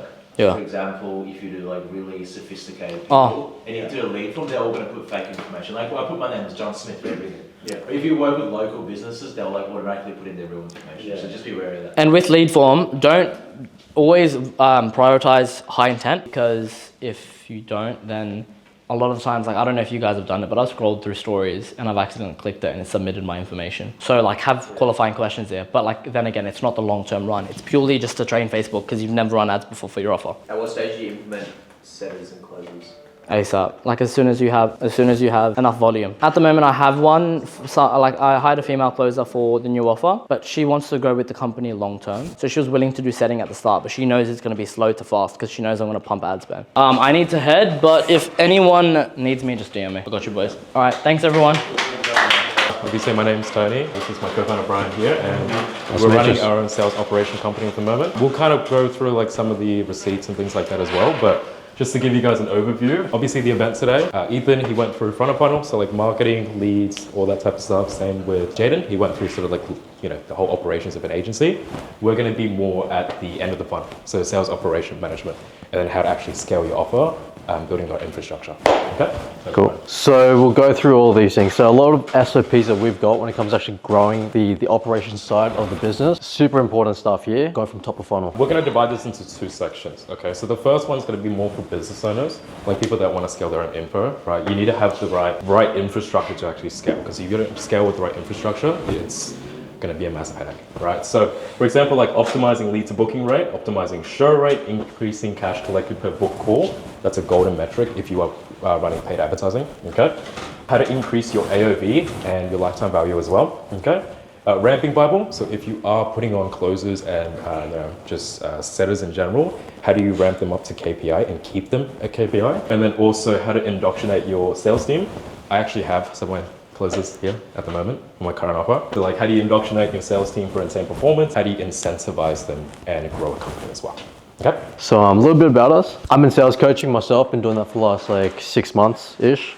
I've coached, managed a lot of reps in that time as well. A couple of my one-on-one guys here as well. We've also generated over 10 mil in the last 12 months between the both of us. Most recently, worked on B&B Success. I believe like we got one of the students there. Scaled them from 100K to 500K in 4 months. Tony's also former top rep at Committed Coaches, if anyone knows that. They've got like 400 reps. This guy rose to the top. That was grueling.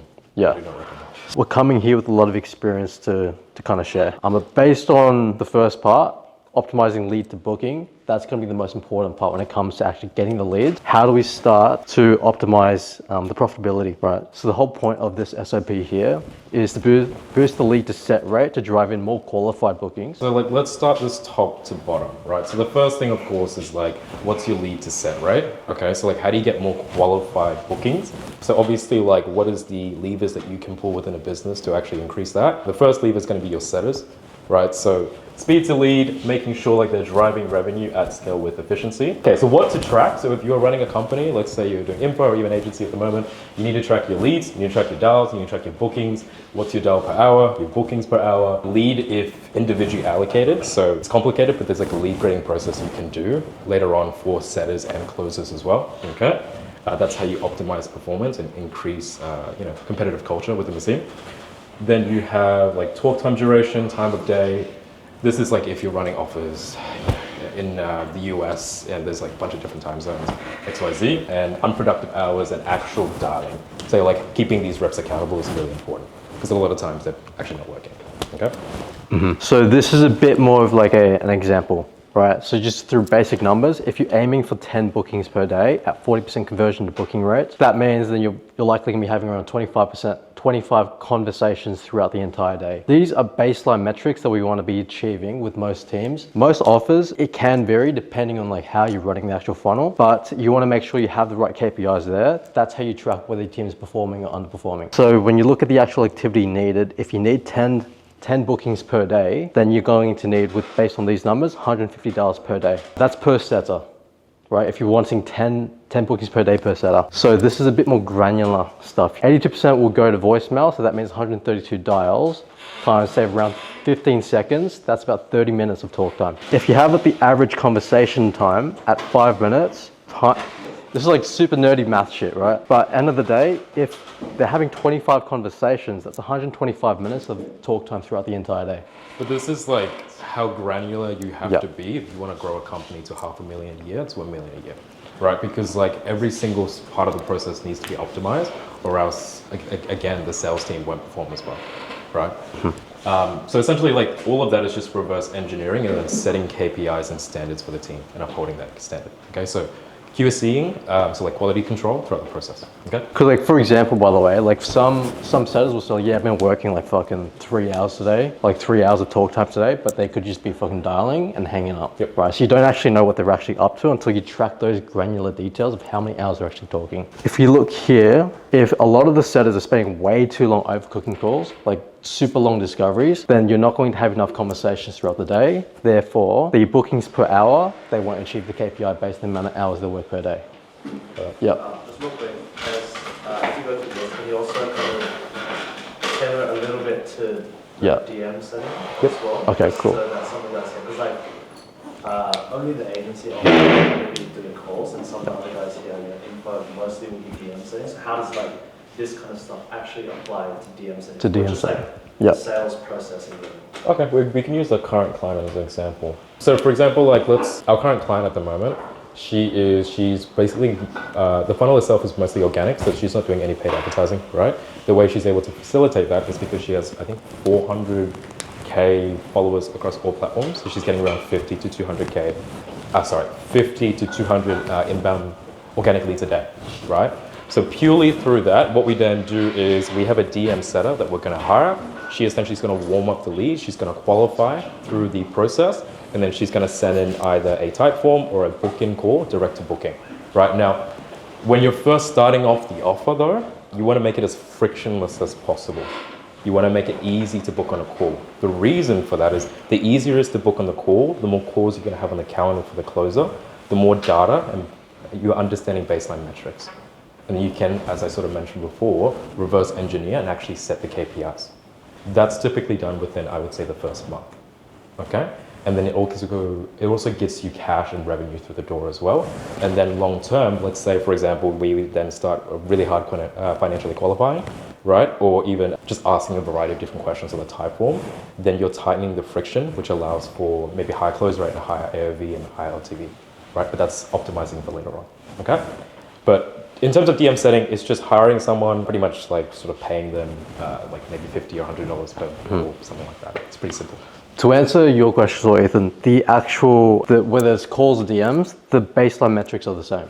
Yep. So like say pickup rate here would just be conversation open rate, pretty much. Like how many are actually responding. Whereas dials usually how many DMs they're actually doing, right? So say in this case here, Dan, for example, is doing 2 few dials. The way you see that is that he's got 8 bookings per day, but the KPI is 10, right? So you got to diagnose what's going wrong by looking at the rest of his metrics. So conversation to booking rate at 40%, that's somewhat standard. It wouldn't be considered below KPI for most offers. You'd be looking at the pickup rate as well, 18%. That's pretty standard as well. But how come he's getting 8 bookings per day? So if you look at how many dials he's doing, he's just not doing enough. That's what's below standard. So you got to go to Dan, train him up and understand why he's not doing enough work, right? Could be things going wrong in his own life, his own discipline, or he's just time management for. Right? So that's what you'd be training instead to get him back up to KPI. Not like telling him, just fucking work more, you know, right? Another example too would be low conversion rate, right? So if he's just not converting enough people, the low standard here, 25%.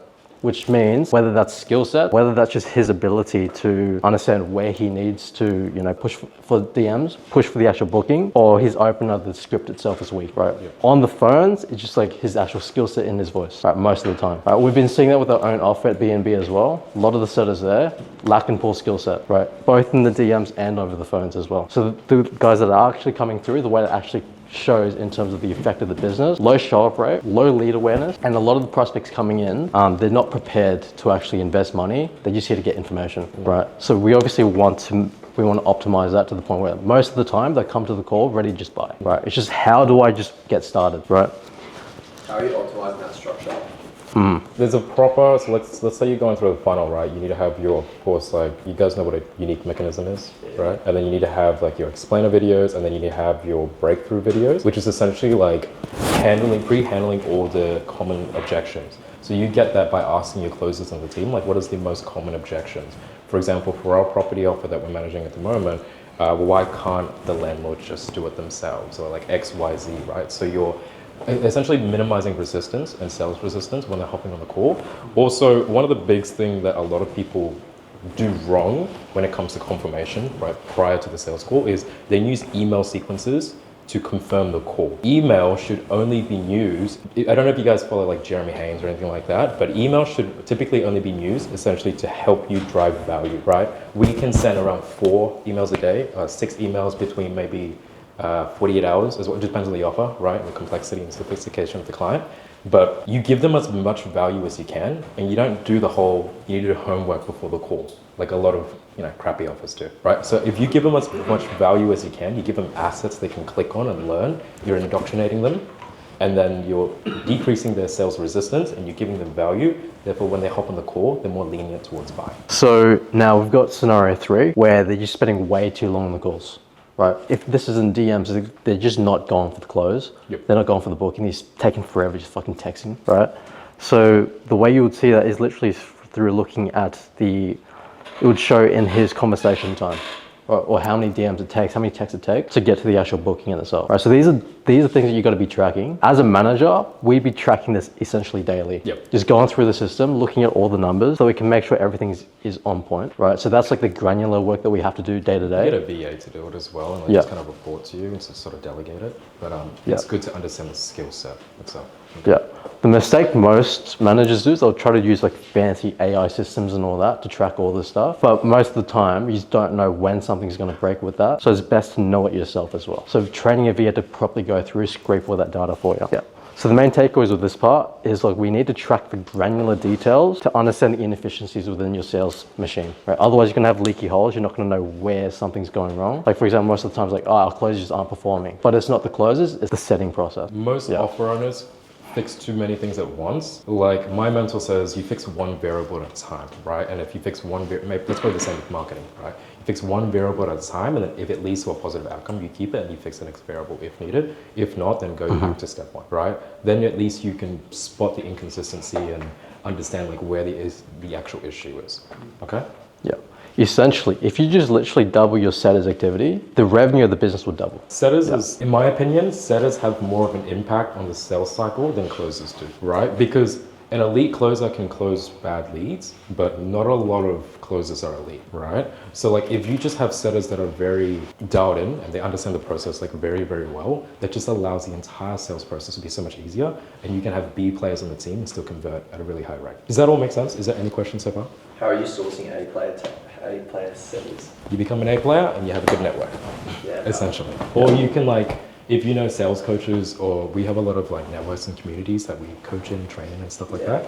So through connections and word of mouth and referral, that just allows us. And we also have filters, right? So like someone could be good, but they need to get on call with me and I can verify. Yeah.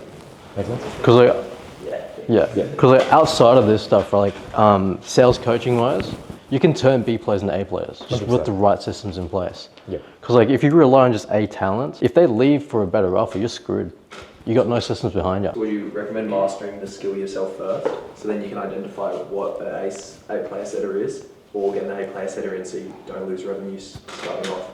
Get someone that can fucking do it, bro. It takes forever to learn the skill set, man. You need to delegate at that point, right? Because obviously like you're a founder, right? You're trying to coach. You're mostly going to be focused on content creation and fulfillment.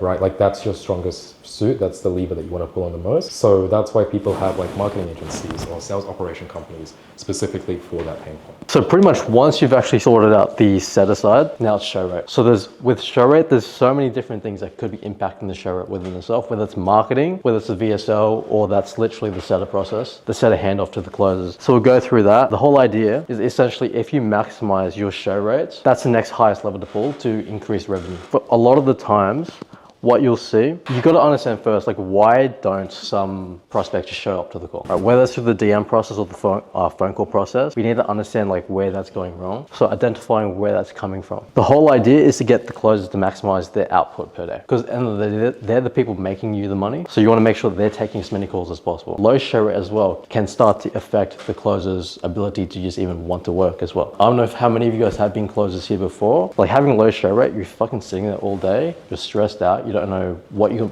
meant to do. Then you got like a bad manager fucking up your ass, right?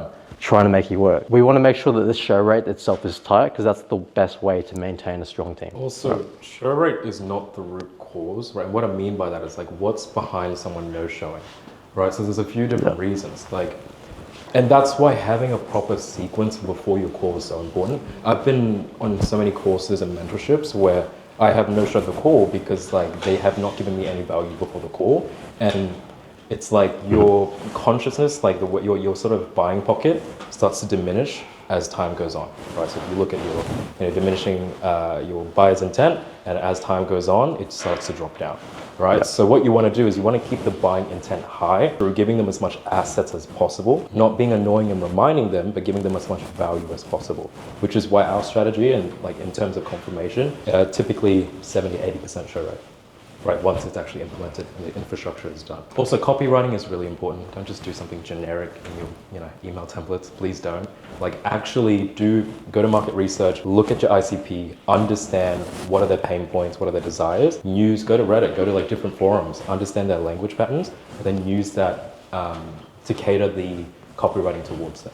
Because that's going to massively increase show rate and close rate. So a couple principles here to follow, right, is that just like Tony said before, you only change one thing at a time. If you change multiple things at a time, like trying to take up the setter skill set, then you try to fix up the VSL, you don't know what's actually causing the show rate to increase or decrease.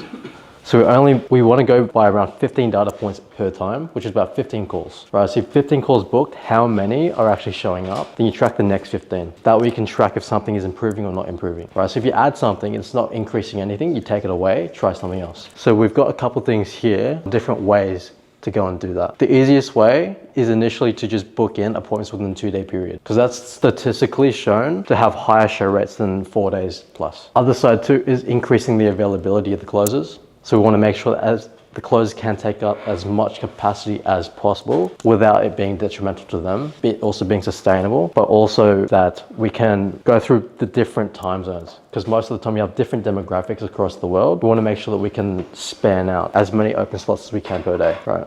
It will just help with the show rate since there's more slots available that are actually ideal for the prospects as well. Would you say there's too many slot rates where like someone goes onto the calendar and they see like just a full available calendar? Would you say that turns not away necessarily. No. Not necessarily. I don't think so. It's also really good. Like slot utilization, we'll go through that in a second with you. But in terms of like your avatar going through the funnel, a lot of the times they don't think about like the other side of things. They're just like, oh, great, these guys have availability. How nice, right? Let's go through this, right? So like this is more so like, as I sort of mentioned before, how do you start adding friction to the funnel, right? And then how to start increasing your LTV, OTV by attracting the right ICP through the funnel, right? The way you do that is you're starting to gradually apply friction. So this is done by great applications. So can we help them? So again, ICP, financial qualification, if they're a DQ, do they have the finances, decision-making capabilities? What I mean by that is like, is their business partner on board, right? Very important. Urgency level, like how urgent is this, right? And I guess like their sort of response as well. Grading systems. So this is set up. So this, when we go into a company, this is like the exact infrastructure we set up for them. You can auto cancel calls. If they show up and their buying intent is low, if they have no money and they're incoherent, it's a waste of your closer's time, okay?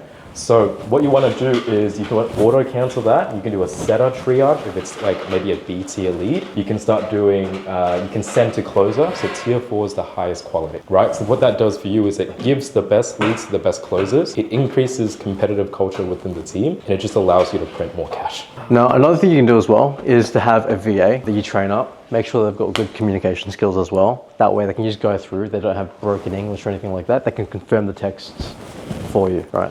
A kind of neat trick is you use like company iPhone for iMessages. It has a massive increase on show rate and reply rate. What was that? Say that again. It has a massive increase in reply rate and show rate when you're actually using the proper iMessages. Blue bubbles instead of green. It's crazy. I didn't realize how big of an impact it had. There's an app called SendBlue, I think it's called SendBlue, where you can replicate this on a mass scale. That's sick. SendBlue. Yeah.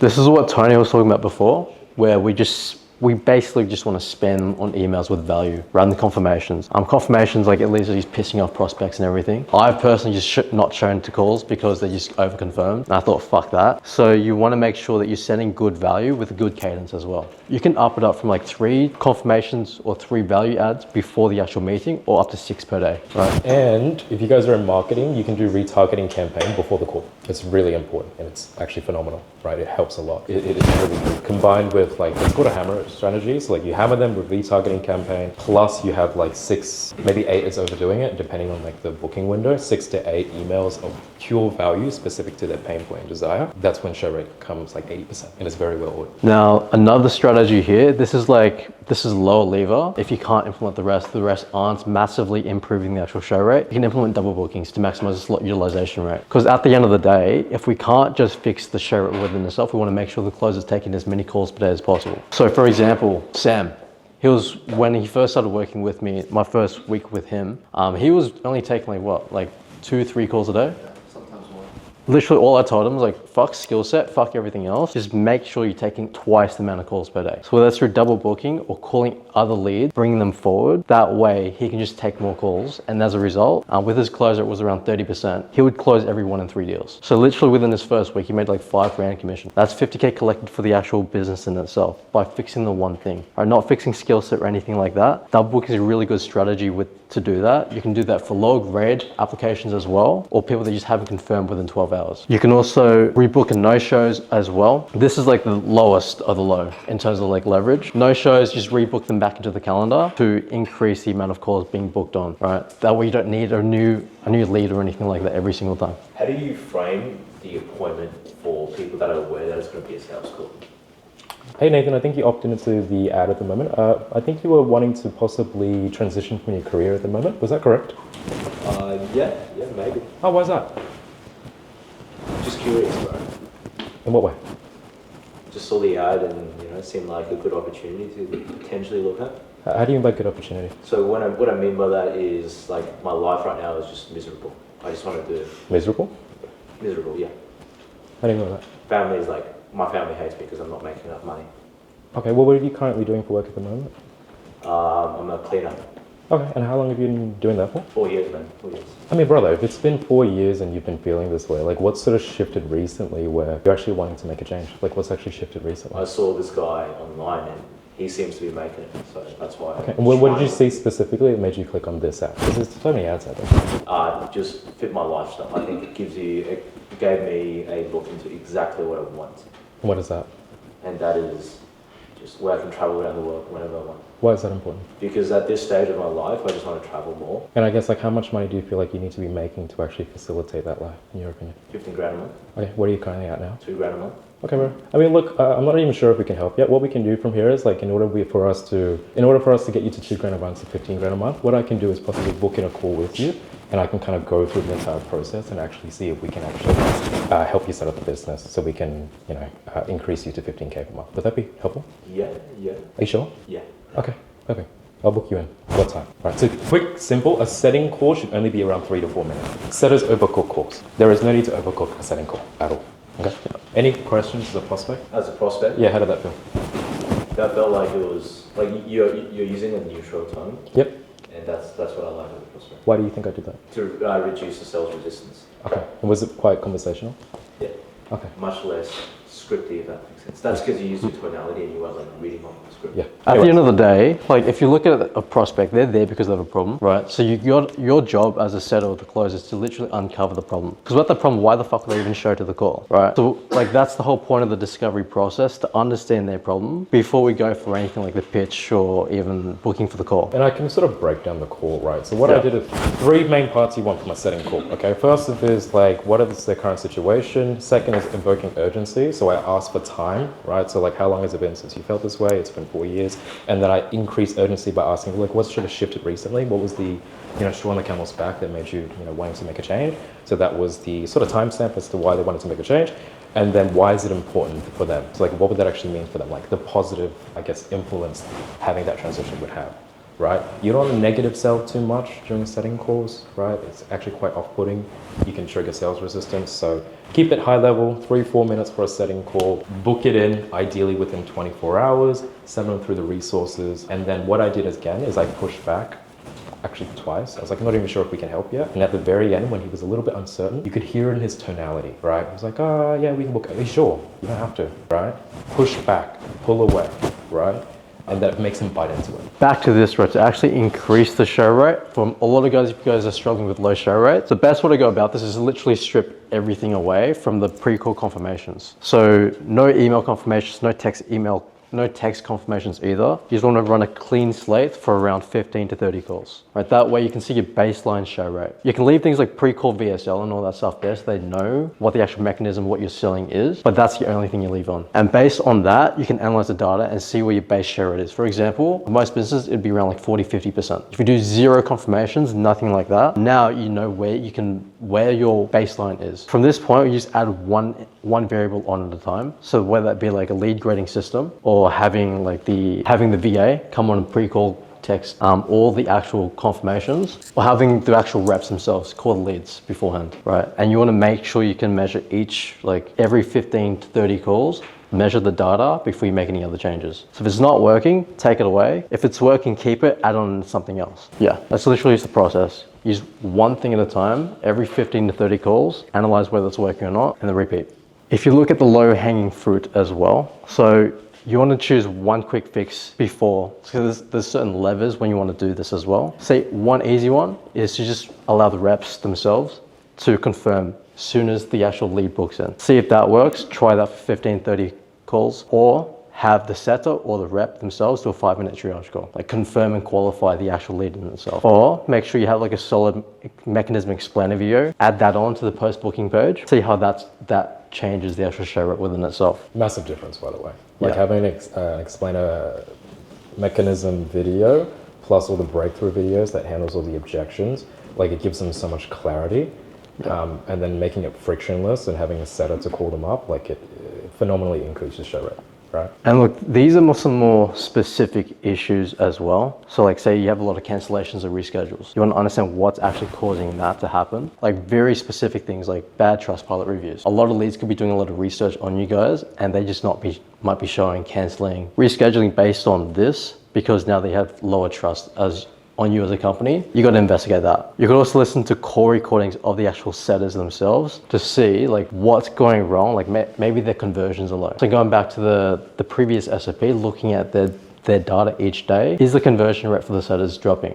Because if that's the case, it's likely a skill set issue. You need to go in there and understand what's going on. Review 10 calls and pick that apart. That way we can fix that as well. Also, this is also around if reps are avoiding bad applications, right? So in sales, right, like there's a lot of complacency. A lot of people think they're good, but they're not, right? So a lot of the times what they do is to boost up the numbers and get on to good offers, they're just gonna take laydowns. So like, grateful applications, finance is good, buying intent is like 9 out of 10, like everything is A-okay. And then they basically tell the leads that aren't good to, sorry, we ran out of booking space, XYZ. It's very common. So for you guys as a business owner, right, you need to understand like these, points within the business that you actually need to look at and identify as well, okay? Because it's very, very common. Pretty much if all else fails, you got to go back and look at the actual ad creative and see what's going wrong there. A lot of the times it's like really cheap ads, you get a ton of Indians, right? Because they're like the easiest prospects to get. So you want to be understanding like what that potentially is doing as well. I don't get the big issue with that, to be honest. Well, he closed 100% of Indians in his first month. I don't think it makes a difference who the prospect is. Yeah, but end of the day, like maximizing the show rate, that's going to maximize the offers per closer. It will increase the show rate within itself, which will statistically raise the revenue by the same amount as well. It will increase the lead quality once you've got like good grading applications going in as well. Be really strict with this. Yeah. You tell your closer, you pitch every single person that shows up on a call. This is it's the best way to determine whether your sales engine is actually running efficiently or not, right? So you've got to be measuring cash collected per booked call for each individual sales rep that you've got, because each offer is going to have its own baseline metric, right? Like for our latest offer, the average is around 2,000 cash collected per booked call, which means per booked call that the closer it's getting, they're making on average $2,000 for the business. And this is so important if you guys are not running organic, but you're running paid advertising, paid acquisition, right? Because you need to understand like you're reverse engineering. Okay, so if your closer can consistently have, it's a golden metric. So your cash collected per book call allows you to know how much money you can allocate towards advertising, right? So then you can reverse engineer that and predict how much you're going to make for the month, essentially, and if you can hit KPIs. That's literally the equation. That will show how effective your actual team is at making money, essentially. So if we go here to the math of cash collected booked call, say for example, for a particular closer, he's collecting around $450 per call. If the cost per booked call is around $100, then he's got a 4.5% return on that, right? So based on the baseline metric of that business, we can determine whether, usually biz op B2C, it's around 2 to 3x, right? If it's really high like this, then it shows that we're just effective. Most of the time, our jobs as managers and operators is just to maximize this, What it actually measures though is the rep's ability to get prospects to show up as well, on top of securing the maximum amount of financial commitment. Like that's literally what it means to be an effective sales rep. How do we use this? So when we use cash collected per booked call, that's the best way to measure whether somebody is actually the top rep or not on the business. So you could have some guy that's making like, say 60% close rate, but he's collecting like say $500 per call. Whereas you've got another guy at 40% close rate, who's collecting $1,000 per call. Also, a lot of closers count deposits as closes, close rate, and it doesn't actually count. It does not count. So essentially when you do lead grading, you want to prioritize the guys with the highest cash collected per booked call. That way, statistically, you're just going to get more out of them rather than like a bad rep, or like evenly distributing all the leads throughout. And obviously with the top reps as well, maximize their slot utilization, make sure they're taking as many calls as possible, and focus your time and attention towards them instead of like the lower performing guys. Because they're the guys you want to nurture, you want to keep on, because they're the guys running the business essentially. Now, when you gauge the actual efficiency of this as well, you can track the ROAS, each individual rep as well. Say for example, if some guy is doing 6x versus like the average for the team is around 3x, he's good. Put all your money into him, essentially. Yeah. Because he's going to convert, right? You want to gamify the process, right? And like, I only went in-house on being, probably should have mentioned it, on this particular offer like a week ago, right? Like fully in-house, because I was obviously running the company with Brian. And within, how many days was it? 1 day or 2 days. 1 day, I essentially changed the entire infrastructure. I got them to a competitive infrastructure now. Instead of just a base 10%, they're incentivized a tiered comm structure, which is now incentivizing them to take more calls and close more deals. Also, what else did I change? I changed one more thing. I fired someone, right, immediately, because I think he wasn't competent. So essentially, I fired one of the setters, and now I'm transitioning him to a CSM, right? Because you need to know where people's strengths are. And you need to be, in sales, in business, you need to be ruthless. That's just, how we operate. A lot of the reasons why this works better as well, long-term for the lifetime value of the client, is that they're just going to be more committed. End of the day, they just put more cash up front. They're not trying to pay like $500 per month for the next like 2 years, right? They're going to become more committed to getting the actual outcome itself. So you'll get better lifetime value from these clients as well, better referrals as well. And just overall, you get a lot more out of just engaging them to make the maximum amount of commitment on the call, right? Because the money is just commitment, guys. Like how much money are you willing to actually, because money is, words are words, action is action, right? So like the money is just putting your words into action, essentially. That's the reframe you guys should use in your calls. So if they put the most, and what I've come to find working with clients, are the people that pay up front are normally the best clients to work with. People that pay you on like, monthly, they break it down to 6 payments, they normally ghost you or they want a refund, right? That's pretty normal. Big thing that we've noticed well from managing the clients that we've been working with is that when you do like the split pay, a lot of the times they'll make it more expensive, but that's incentivizing it the wrong way. You want to do essentially the opposite, where you want to reward them for paying sooner. So like that's why you have like the short-term discounts if they pay within 30 days, the rest of the contract value, right? Rather than doing the opposite, which is punishing them for wanting to split it up. It's just a better way of going about doing that. Because what is the objection you guys think you would get if you did that? Let's say you made it so if they broke it down as a payment plan, it went up to 12K instead of 10K. What objection do you think you would induce within the prospect? Give me some time to get the funds. Why is that? Because so then they can save the money and it delays them starting. Okay, how would you handle that? I would say, I'll use the one you said, Yeah, so it won't so much easier to just do it the right way, right? So they would then delay, right? And a lot of people don't even realize, they're like, why am I getting to think about it? Why are people like delaying it? It's because you're inducing the objection. It's not the prospect, it's you, right? So I would prefer to, again, like just take the 1K off instead of consequencing them for the 12K, right? It's just giving them a way out. Yeah. Like you can literally do it on the same call as well. I think Tony mentioned that. Like after you've already closed them and collected the cash, go again. Just go again for a discount. Usually it takes like a savage closer to go do that. Or like literally just like us as managers telling the closers to go and train them how to do that. Yeah. As well though. You just made the first commitment. Like how do you feel? You're getting started. Like how does that feel? Yeah. Okay, do you want to just like, I know this is a big answer, you want to just go all in? Like do you actually just want to do it, man? And like tap on your table, right? Just be like, come on man, just do it. Like just go all in, you've made the 50%. Just be 100% committed, go and crush this, make this back ASAP. The best version of you that is successful, what did he do right now? Did he go all in, or does he stay comfortable? Just fucking push for the pin. Would that induce any resistance? No, you're already playing it. Yeah. They'll just say no. So when you're ramping a rep as well, because most of the time, you're not going to get A players right off the bat. Most of the time, they're very rare to find on top. You want to make sure you have a good ramping process. So usually within 50 calls, you'd be able to get a B player rep up to KPI. The whole idea with this as well though, is that you want to be able to coach them, make sure that they're a culture fit, right? You want to see like how hungry they actually are to just take on the amount of calls. Because when I say don't hire A talents, you hire B players with A player attitudes. That's what we're looking for in the interviews as well. That's how we want to be training them and incentivizing them with the incentives of the actual business. Well, so if you're hiring, at the end of the call, don't just hire them. Give them an objection and see what they do. So they're a closer, right? So you say, yeah, man, it all sounds good. I just need to think about it. And if they don't handle that, you don't hire them. I need to talk to my business partner. I need to, like, this is scary. I've been bit in the past by a closer before. And then see what they do. Typically at the start, we're not micromanaging them, but we're giving them all the materials that they need in order to actually understand the offer. Understanding the offer itself first is really important, but then also understanding like where's their baseline skill set, like just from listening to their call recordings per day.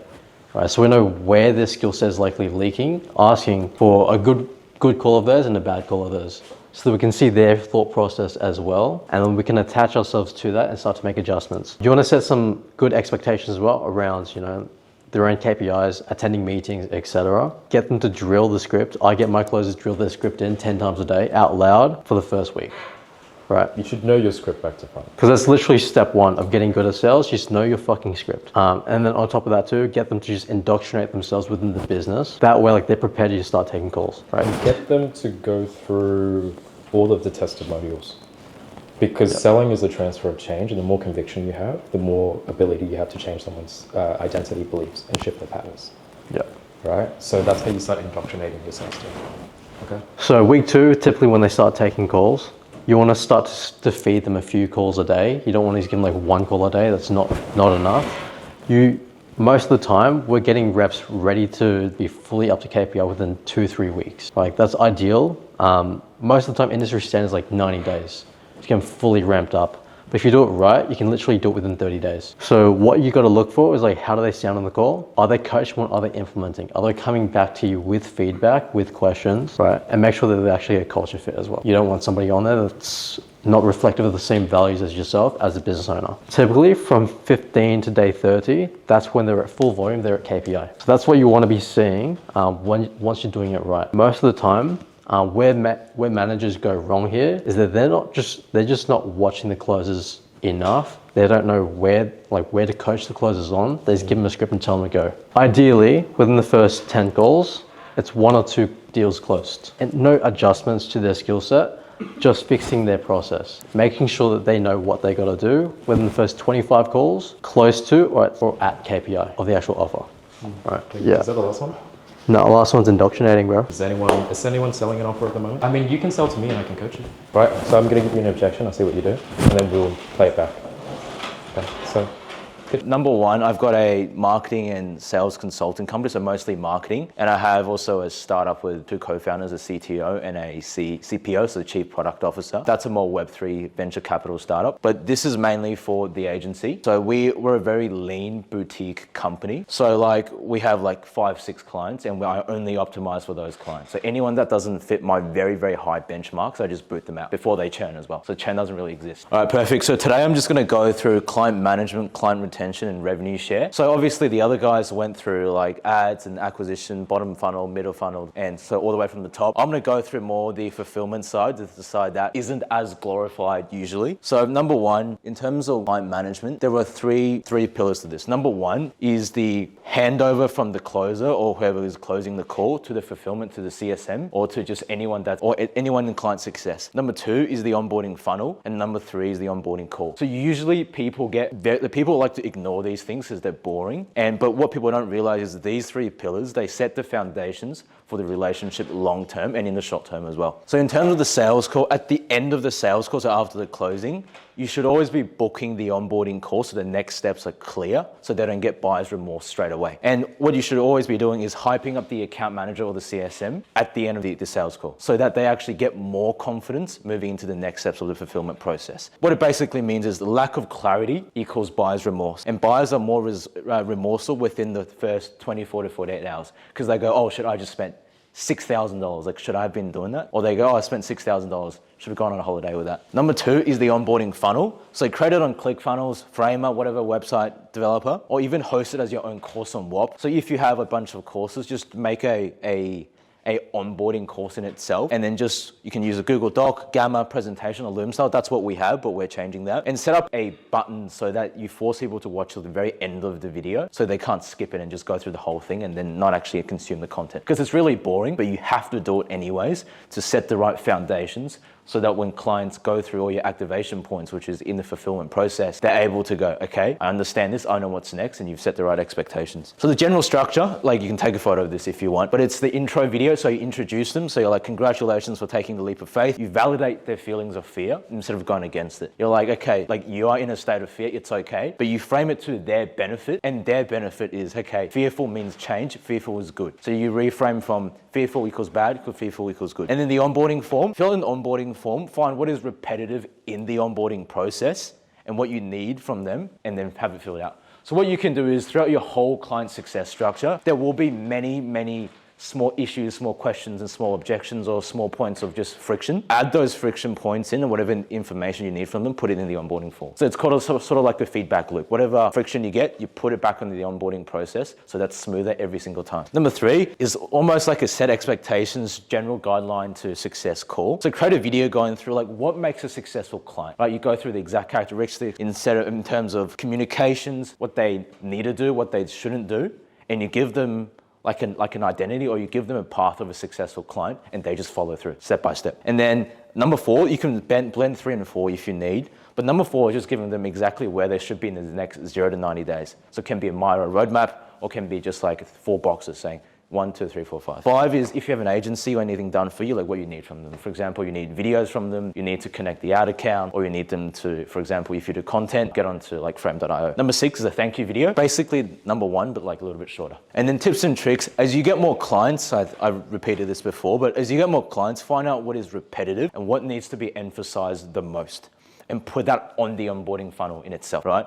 And put everything that needs a lot of explaining, high importance tasks, on the actual onboarding call as well. So on the onboarding funnel, which is like the ClickFunnels, like video and video, for that process, do all the repetitive stuff, and all the higher ROI, custom, emotional stuff, you do that on the actual onboarding call when you actually one-on-one with them. Does that make sense? Like the funnel is all for the repetitive stuff, and the onboarding call is for the actual important tasks that are very, very custom and you can't really systemize. So basically, systemization equals repeatable client success. If someone goes through one process and they succeed, and they keep going through the same process, then you know that this client success process is repeatable. So always maintain authority, validate whatever negative feelings they have, and then lean towards it instead of push against it. So on the actual onboarding call, so number 1, you should let the onboarding funnel do most of the heavy lifting. But in terms of the onboarding call, it's more specialized for specific talking points that are very, very custom for each client, right? So main focus for the onboarding call, review how the client went with the onboarding funnel. So you should always review the form, like the form on the onboarding funnel before the onboarding call. So always have that done around 24 hours, or at least as early as possible before the actual call, so you can prepare, and do manually what they weren't able to do.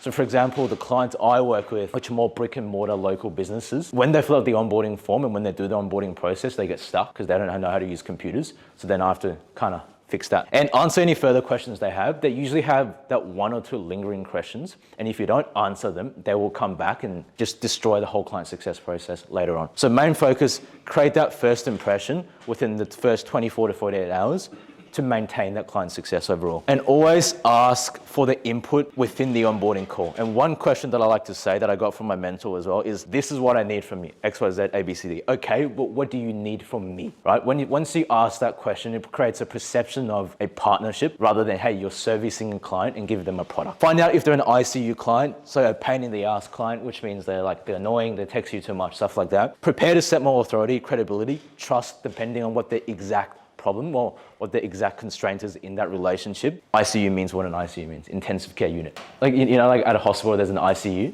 That's what we call it. So label the ICU clients and then pour everything into them, because if you screw them up, bad word of mouth spreads way faster than good word of mouth. So just focus on those guys, the very, very few at the bottom that will that might destroy the whole relationship. And tips and tricks, get more client, do more fulfillment, or do more reps of whatever the whole process is and get more data, right? Find out your average results and always set expectations below that, right? Within the onboarding, within the sales call as well. I think in terms of closes, you guys have a process on setting expectations. So you find your average results, you set expectations below that, so you know you'll always exceed those results and your client will always be happy. That's the process. So provide clarity within the first 24 to 48 hours. It's the make or break, and use the onboarding funnel effectively to supplement the onboarding call. Right? So that's the same thing as in terms of sales, giving them a nurturing video asset for them to help within the actual sales call. So almost the same process. And whatever constraints you get within the onboarding, within, let's say, the sales call, you pre-handle it on the video nurturing material. Same thing here. So this is client retention fundamentals. So if your client says, what's the next step or where do we go from here? You've essentially failed the whole process. If they ask this question, it means you haven't provided enough clarity. So always be on the front foot, always be one step ahead and tell them the next step. So reply fast, obviously, like that's a given, but a lot of people, they don't like to do that. Reply with substance. So voice notes are great for this, and I've seen over and over again, the best guys in client success, they like to drop their clients a morning voice note where they could be literally on a walk, right, next to, let's say, a river, and they just drop the voice notes. Really genuine, and it shows that they care. So voice notes often do better than text. Take leadership, don't do VA like customer service. If they paid for a really cheap, like, low ticket product, then that's fair enough. But if they pay for something that's like one-on-one mentorship, anything that's super, super hands-on, instead of reactive customer service, take proactive leadership. Because these guys, they pay you for you to take them through and hold their hand through the whole process instead of you being an average customer service rep. And one-on-ones, if you do them, always spend the first 0 to 5 minutes talking about non-work. Like, show you care about them as a human. It sounds almost like a given, but a lot of people don't do it because as they get more clients, they go, oh, same process, and they dive straight into it. If you don't talk about everyday life and show yourself as a human, what actually happens is that you don't build that emotional relationship, which will ultimately create the longest lasting LTV and longest lasting just overall success. Always celebrate wins and exaggerate them, like do as much as possible, like take it to the very, very top. Find out any constraints and bring them up before they become a recurring issue.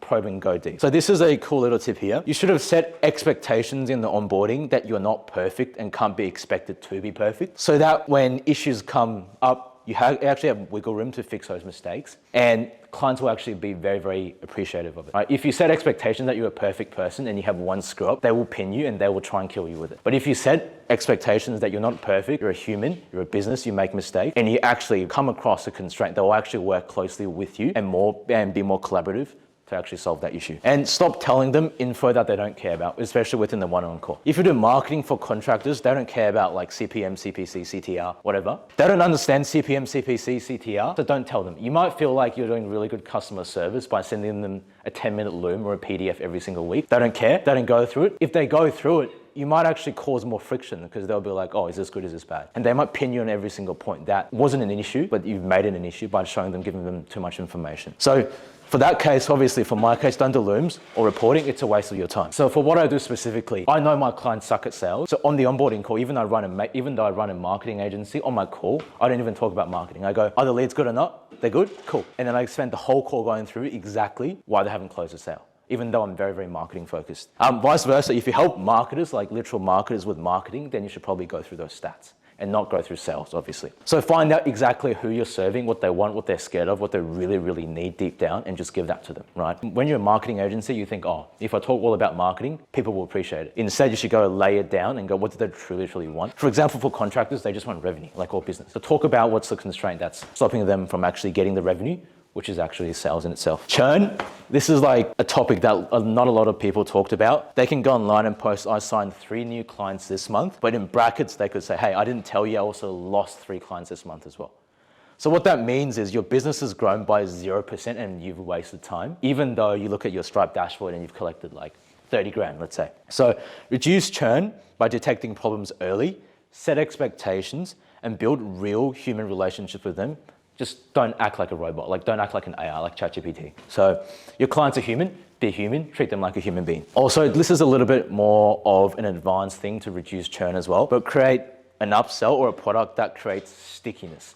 So that could be, for example, I'll give you the example for sales coaching companies or sales consulting companies. So number one, you have your core product, which is obviously sales coaching. But as they grow more and more, you could upsell them to getting a sales manager placed for them. So you obviously have your core product, which is I solve XYZ problem. Your upsell could be solving the problem that comes from successfully solving the first problem, if that makes sense. So if I sold them appointment setting services, I'd own technically 70% of the acquisition process. For example, so if I started with doing ads, I'd do 50. If I went to appointment setting, I'd do, for example, 70.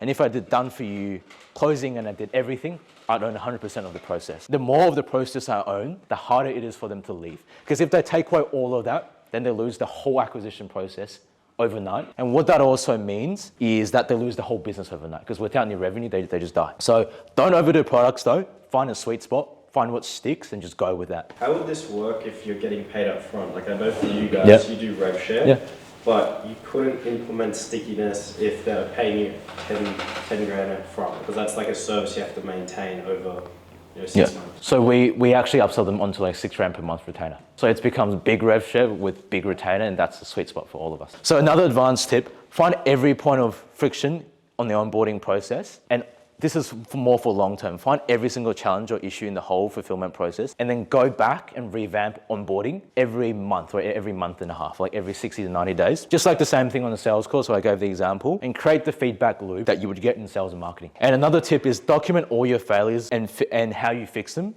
So when you get a new CSM, or even for yourself, or when things get tense, you can go straight to that SOP, and you can just read off of that and go through exactly how to fix it without even thinking. So this is revenue share. One thing about revenue share is it ties back to what I said here about the stickiness, wherever that is. Yeah, this one. The more sticky a product is, the less likely they're going to fuck you over. So for example, if I'm making my client $200,000 a month, so for one of my best clients, I'm making them like 100 grand a week. And if say, you're doing rev share and you're scared of getting fucked over, put yourself in their perspective, right? If they say, hey, I don't want to give Nathan that 10K, I want to, I just won't tell him, I want to keep the 10K to myself. But for them, create a scenario where it is a bigger loss for them to lose the 100 grand in a week versus not giving me the rev share. Does that kind of make sense, guys? It's a bigger loss if you fuck me over than it is if you kept paying me and maintain a relationship. Because if I turned off everything, since I'm so sticky, if I turned off everything overnight, you'd just die, right? Especially since they've gotten used to it and they've hired guys for this increase in fulfillment. They're guys on payroll. You can't just fire someone overnight. So it creates this leverage that I have, and it basically puts me on a pedestal with a lot of authority. So implement it into your offers one way or another if you can. If you sell a low ticket $50 per month community, then you really can't. But rev shares work very, very well for processes where you control a lot of I wouldn't say the supply chain, but where you create a lot of stickiness. Also works very well for upsells. So a lot of the time you can have many consulting retainers, and you find the best client and you upsell them onto a rev share. Usually reduces the risk, or you do more for them. So why? Number one, shows you have guts in the game, allows you to be compensated by working harder, and allows you to better sell your product if you use it to differentiate. So for us, I do. So for example, you can say to a prospect, and obviously Brian and Tony, you guys can make it better, but it's like, I like to describe it in terms of the scarcity versus abundance mindset. Like my competitors charge you on a monthly, so they're doing the bare minimum to get paid for the next month and the month after.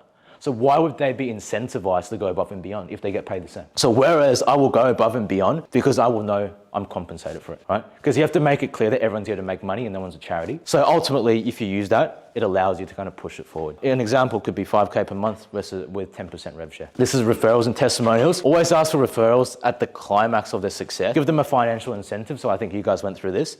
Best one is I'll just send you $1,500 in cash, right?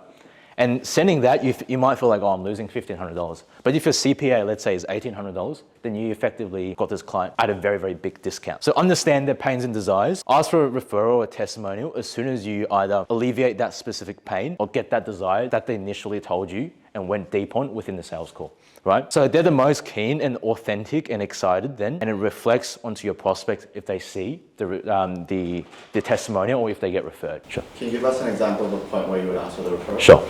So going back to what you said is activation points. I think I go through this later on the slides, but I'll just go through anyways. Let's say you're in a marketing agency, right? Or let's say sales coaching, I think is the easiest one, sales coaching, so biz up offer, right? So you'll usually have like 5 to 6 activation points of the points of success within the overall journey. So what I mean by that, so let's say for BizOps sales, the first point of success is potentially finishing the course. Another one is getting placed on an offer. And another one is closing your first ever sale. And another one could be hitting that first 10K per month that you advertise the whole offer on. So all of these points, they're almost like climax. What you want to do is collect your testimonials and ask referrals during that moment. And one like little sneaky tip is if you know your fulfillment's trash, just ask for a referral or testimonial at the very first activation point. Because you might not hit the next one. That's if your fulfillment's trash. If it's not trash, then ask it whenever you want. There's also a trending way to do testimonials nowadays, which is to do it as a podcast. So instead of making super sales in like, oh, what do you think of XYZ ABCD? You instead do it very conversational, which builds that trust and reduces sales resistance. Because as prospects get more sophisticated, they can see a testimonial and they all know that testimonials are only meant to say good things. So you lose that authenticity. So summary, set expectations, probably the most important thing, and onboard properly and be systemized so your life gets easier long term. And it also means you make more money because they stick for longer, they give you more testimonials. And literally don't be a bot, like be a human being, show emotions, get them to show some emotions as well. Proactive leadership, reply fast, not reactive, and equals reduce churn, right? It's a common mistake because people go, oh, if I do the bare minimum, I'll get it there. You have to go above and beyond, and people aren't idiots. They can actually see how much input you do behind the scenes. So instead of asking, what's one thing I can do to reduce churn? What you should be saying is what client success process, which is made up of many, many small things, I can do to reduce churn. That's what you should be asking. So reducing churn and client success isn't one thing. You don't just pull one lever. It's a combination of many, many levers built over time, and they're refined over time, and you usually just change one thing at a time. So almost the same thing as a sales process, except it's very, very overlooked and people think it's boring. But if you leak clients and leak revenue in the back end, it just means like your business isn't as effective overall. Go through your own onboarding process and client success process and think about it. If you were your average customer, what problems and pains would you be facing? And would you 100% get the clarity, trust, and understanding required to go through the whole onboarding process? If the answer is no, go back and change it. One thing that I've seen and that we're starting to implement is as you get more one-on-one calls and interactions with customers, if you add like the Fathom AI note taker into the call, what you can do is you can get the transcript, chuck it all in a big PDF, put it into GPT, and GPT will tell you exactly what points, client success friction points. And you take that, so you remove all the thinking, so I don't have to go through that many calls. You remove all the thinking and you just change it back and create that feedback loop. So it's more automatic, it's faster, and you do less thinking. As you have more CSM and as you have more rep, it also makes life easy as well because you don't have to go through every single call. If you want any of these, just DM me, I don't mind. And the moral of the story is this, so like everyone is quick to show screenshots of payout and new clients and client dashboards, but no one celebrates good fulfillment, client retention. So just focus on that. Because one referral in itself, it's almost like a tree. Like you branch off, it all compounds over time. Whereas for ads, once you get the client, it usually ends. Like the flow of the money, if that makes sense. And always get results fast, right? It's also a lot about creating the actual good offer as well, but get results fast, right? Hype up that one small win you can get in the next 48 hours. So for us, I can't make you an extra 100 grand a week in the next 24 to 48 hours. What I can promise and hype up is that I can get your ads started. And for them, you hype it up to be this big change and big transformational change. And once you do that, they also celebrate with you as well. And it builds and it starts to compound a good relationship. There's one last thing is for client success, don't use Stripe or PayPal. They will block and freeze your account. If you do a chargeback, it will also screw you over. Just use Ethan's Whopper and fan basis link. I use that myself. Always sign a contract everywhere. Don't do it manually. Use DocuSign, Dropbox Sign. This is a big Jeremy Minor thing. I think you guys know. Don't use the word contract, use paperwork or agreement. Say authorize instead of sign it, because if you use that, they're going to get scared and they're going to take time to think about it or drop off after the onboarding process and ask for a refund. Use Slack and Discord for comms, make a new channel for each one-on-one. Advanced tip, use ClickUp and Asana for project management as you get more clients. And create a client success pipeline, same thing as a CRM, and you move them through each activation stage. So then you can track where each client is, and there will be low-hanging fruits, like clients stuck in some areas. You try and push them across. For example, new client, onboarding done, ads launched, first lead, cash collected, ascended. Each client in itself is a CRM card. What you can do is also log all your one-on-ones onto that CRM card itself as you get more CSMs. I think that's about it. Thanks, guys. Any questions?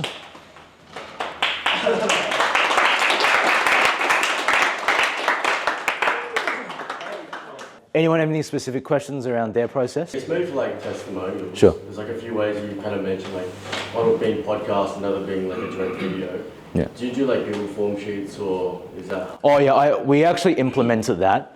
So it depends what type of agency you run. For me, it's very, very boutique. So I have a Google, I'm getting a Google dashboard that goes through like cost per book call, cost per lead for all of my clients, and as I get more clients. So I make them fill out the form like every Wednesday, because that's when all my one-on-one calls are. And the process with that is, it's a new process that I've set, is I get all the data, and all the data that gets put in, it gets zapped to a Google Sheet, and within the Google Sheet, it calculates the data points automatically for me. And I've set KPI points so that I can open the dashboard and be like, oh, this is a yellow, this is a green, and I can automatically feed that information so I can get a big bird's eye view overview as well. One thing that I've started to do is this: if you don't fill out your form, I'm just going to turn off your ads. And if you do that, what they do is they actually do it, and always frame it to their benefit. Like what I like to say for my clients is like, you're the guy calling the leads and doing the sales. I'm at the back. I don't know what's going on. So what I have to do is, for you to give me the right information to pull the right levers, you have to present it in a way that is easy to read, and I can pull the best levers for you to make you the most amount of money. So as a result of that, I make them all fill it out. Does that make sense? Also depends on what type of agency you have. If you have one where you just sell normal coaching, like you can't really do much about it. We also implemented an AI bot within the Slack channel that like spams them every single Wednesday. And if they don't fill it out, it keeps spamming them until they fill it out. So like my process seems like very, very lazy, but I do that on purpose. Like for us, our fulfillment, we launch our ads within the hour. Like that's how fast we can do it. And the process for doing that is, I want to focus on the things that really, really matter and cut out everything that doesn't matter. If there's a really complicated way to do things, if there's a big shortcut and it gets better results or the same results, I just do it. Any other questions? What about if you have an offer that's doing like more one-on-one, but now fulfillment's starting to drop because the one-on-one it's one-on-one, right? You're trying to scale, right? Like what's the best way you feel like it would be better to? Well, it depends what type of offer. Is that a one-on-one where they're mainly working with the offer owner, or is that where there are a bunch of coaches? Offer owner, but I'm also thinking about hiring CSMs as well. Why is there a need for a CSM? Well, because this floor is dropping.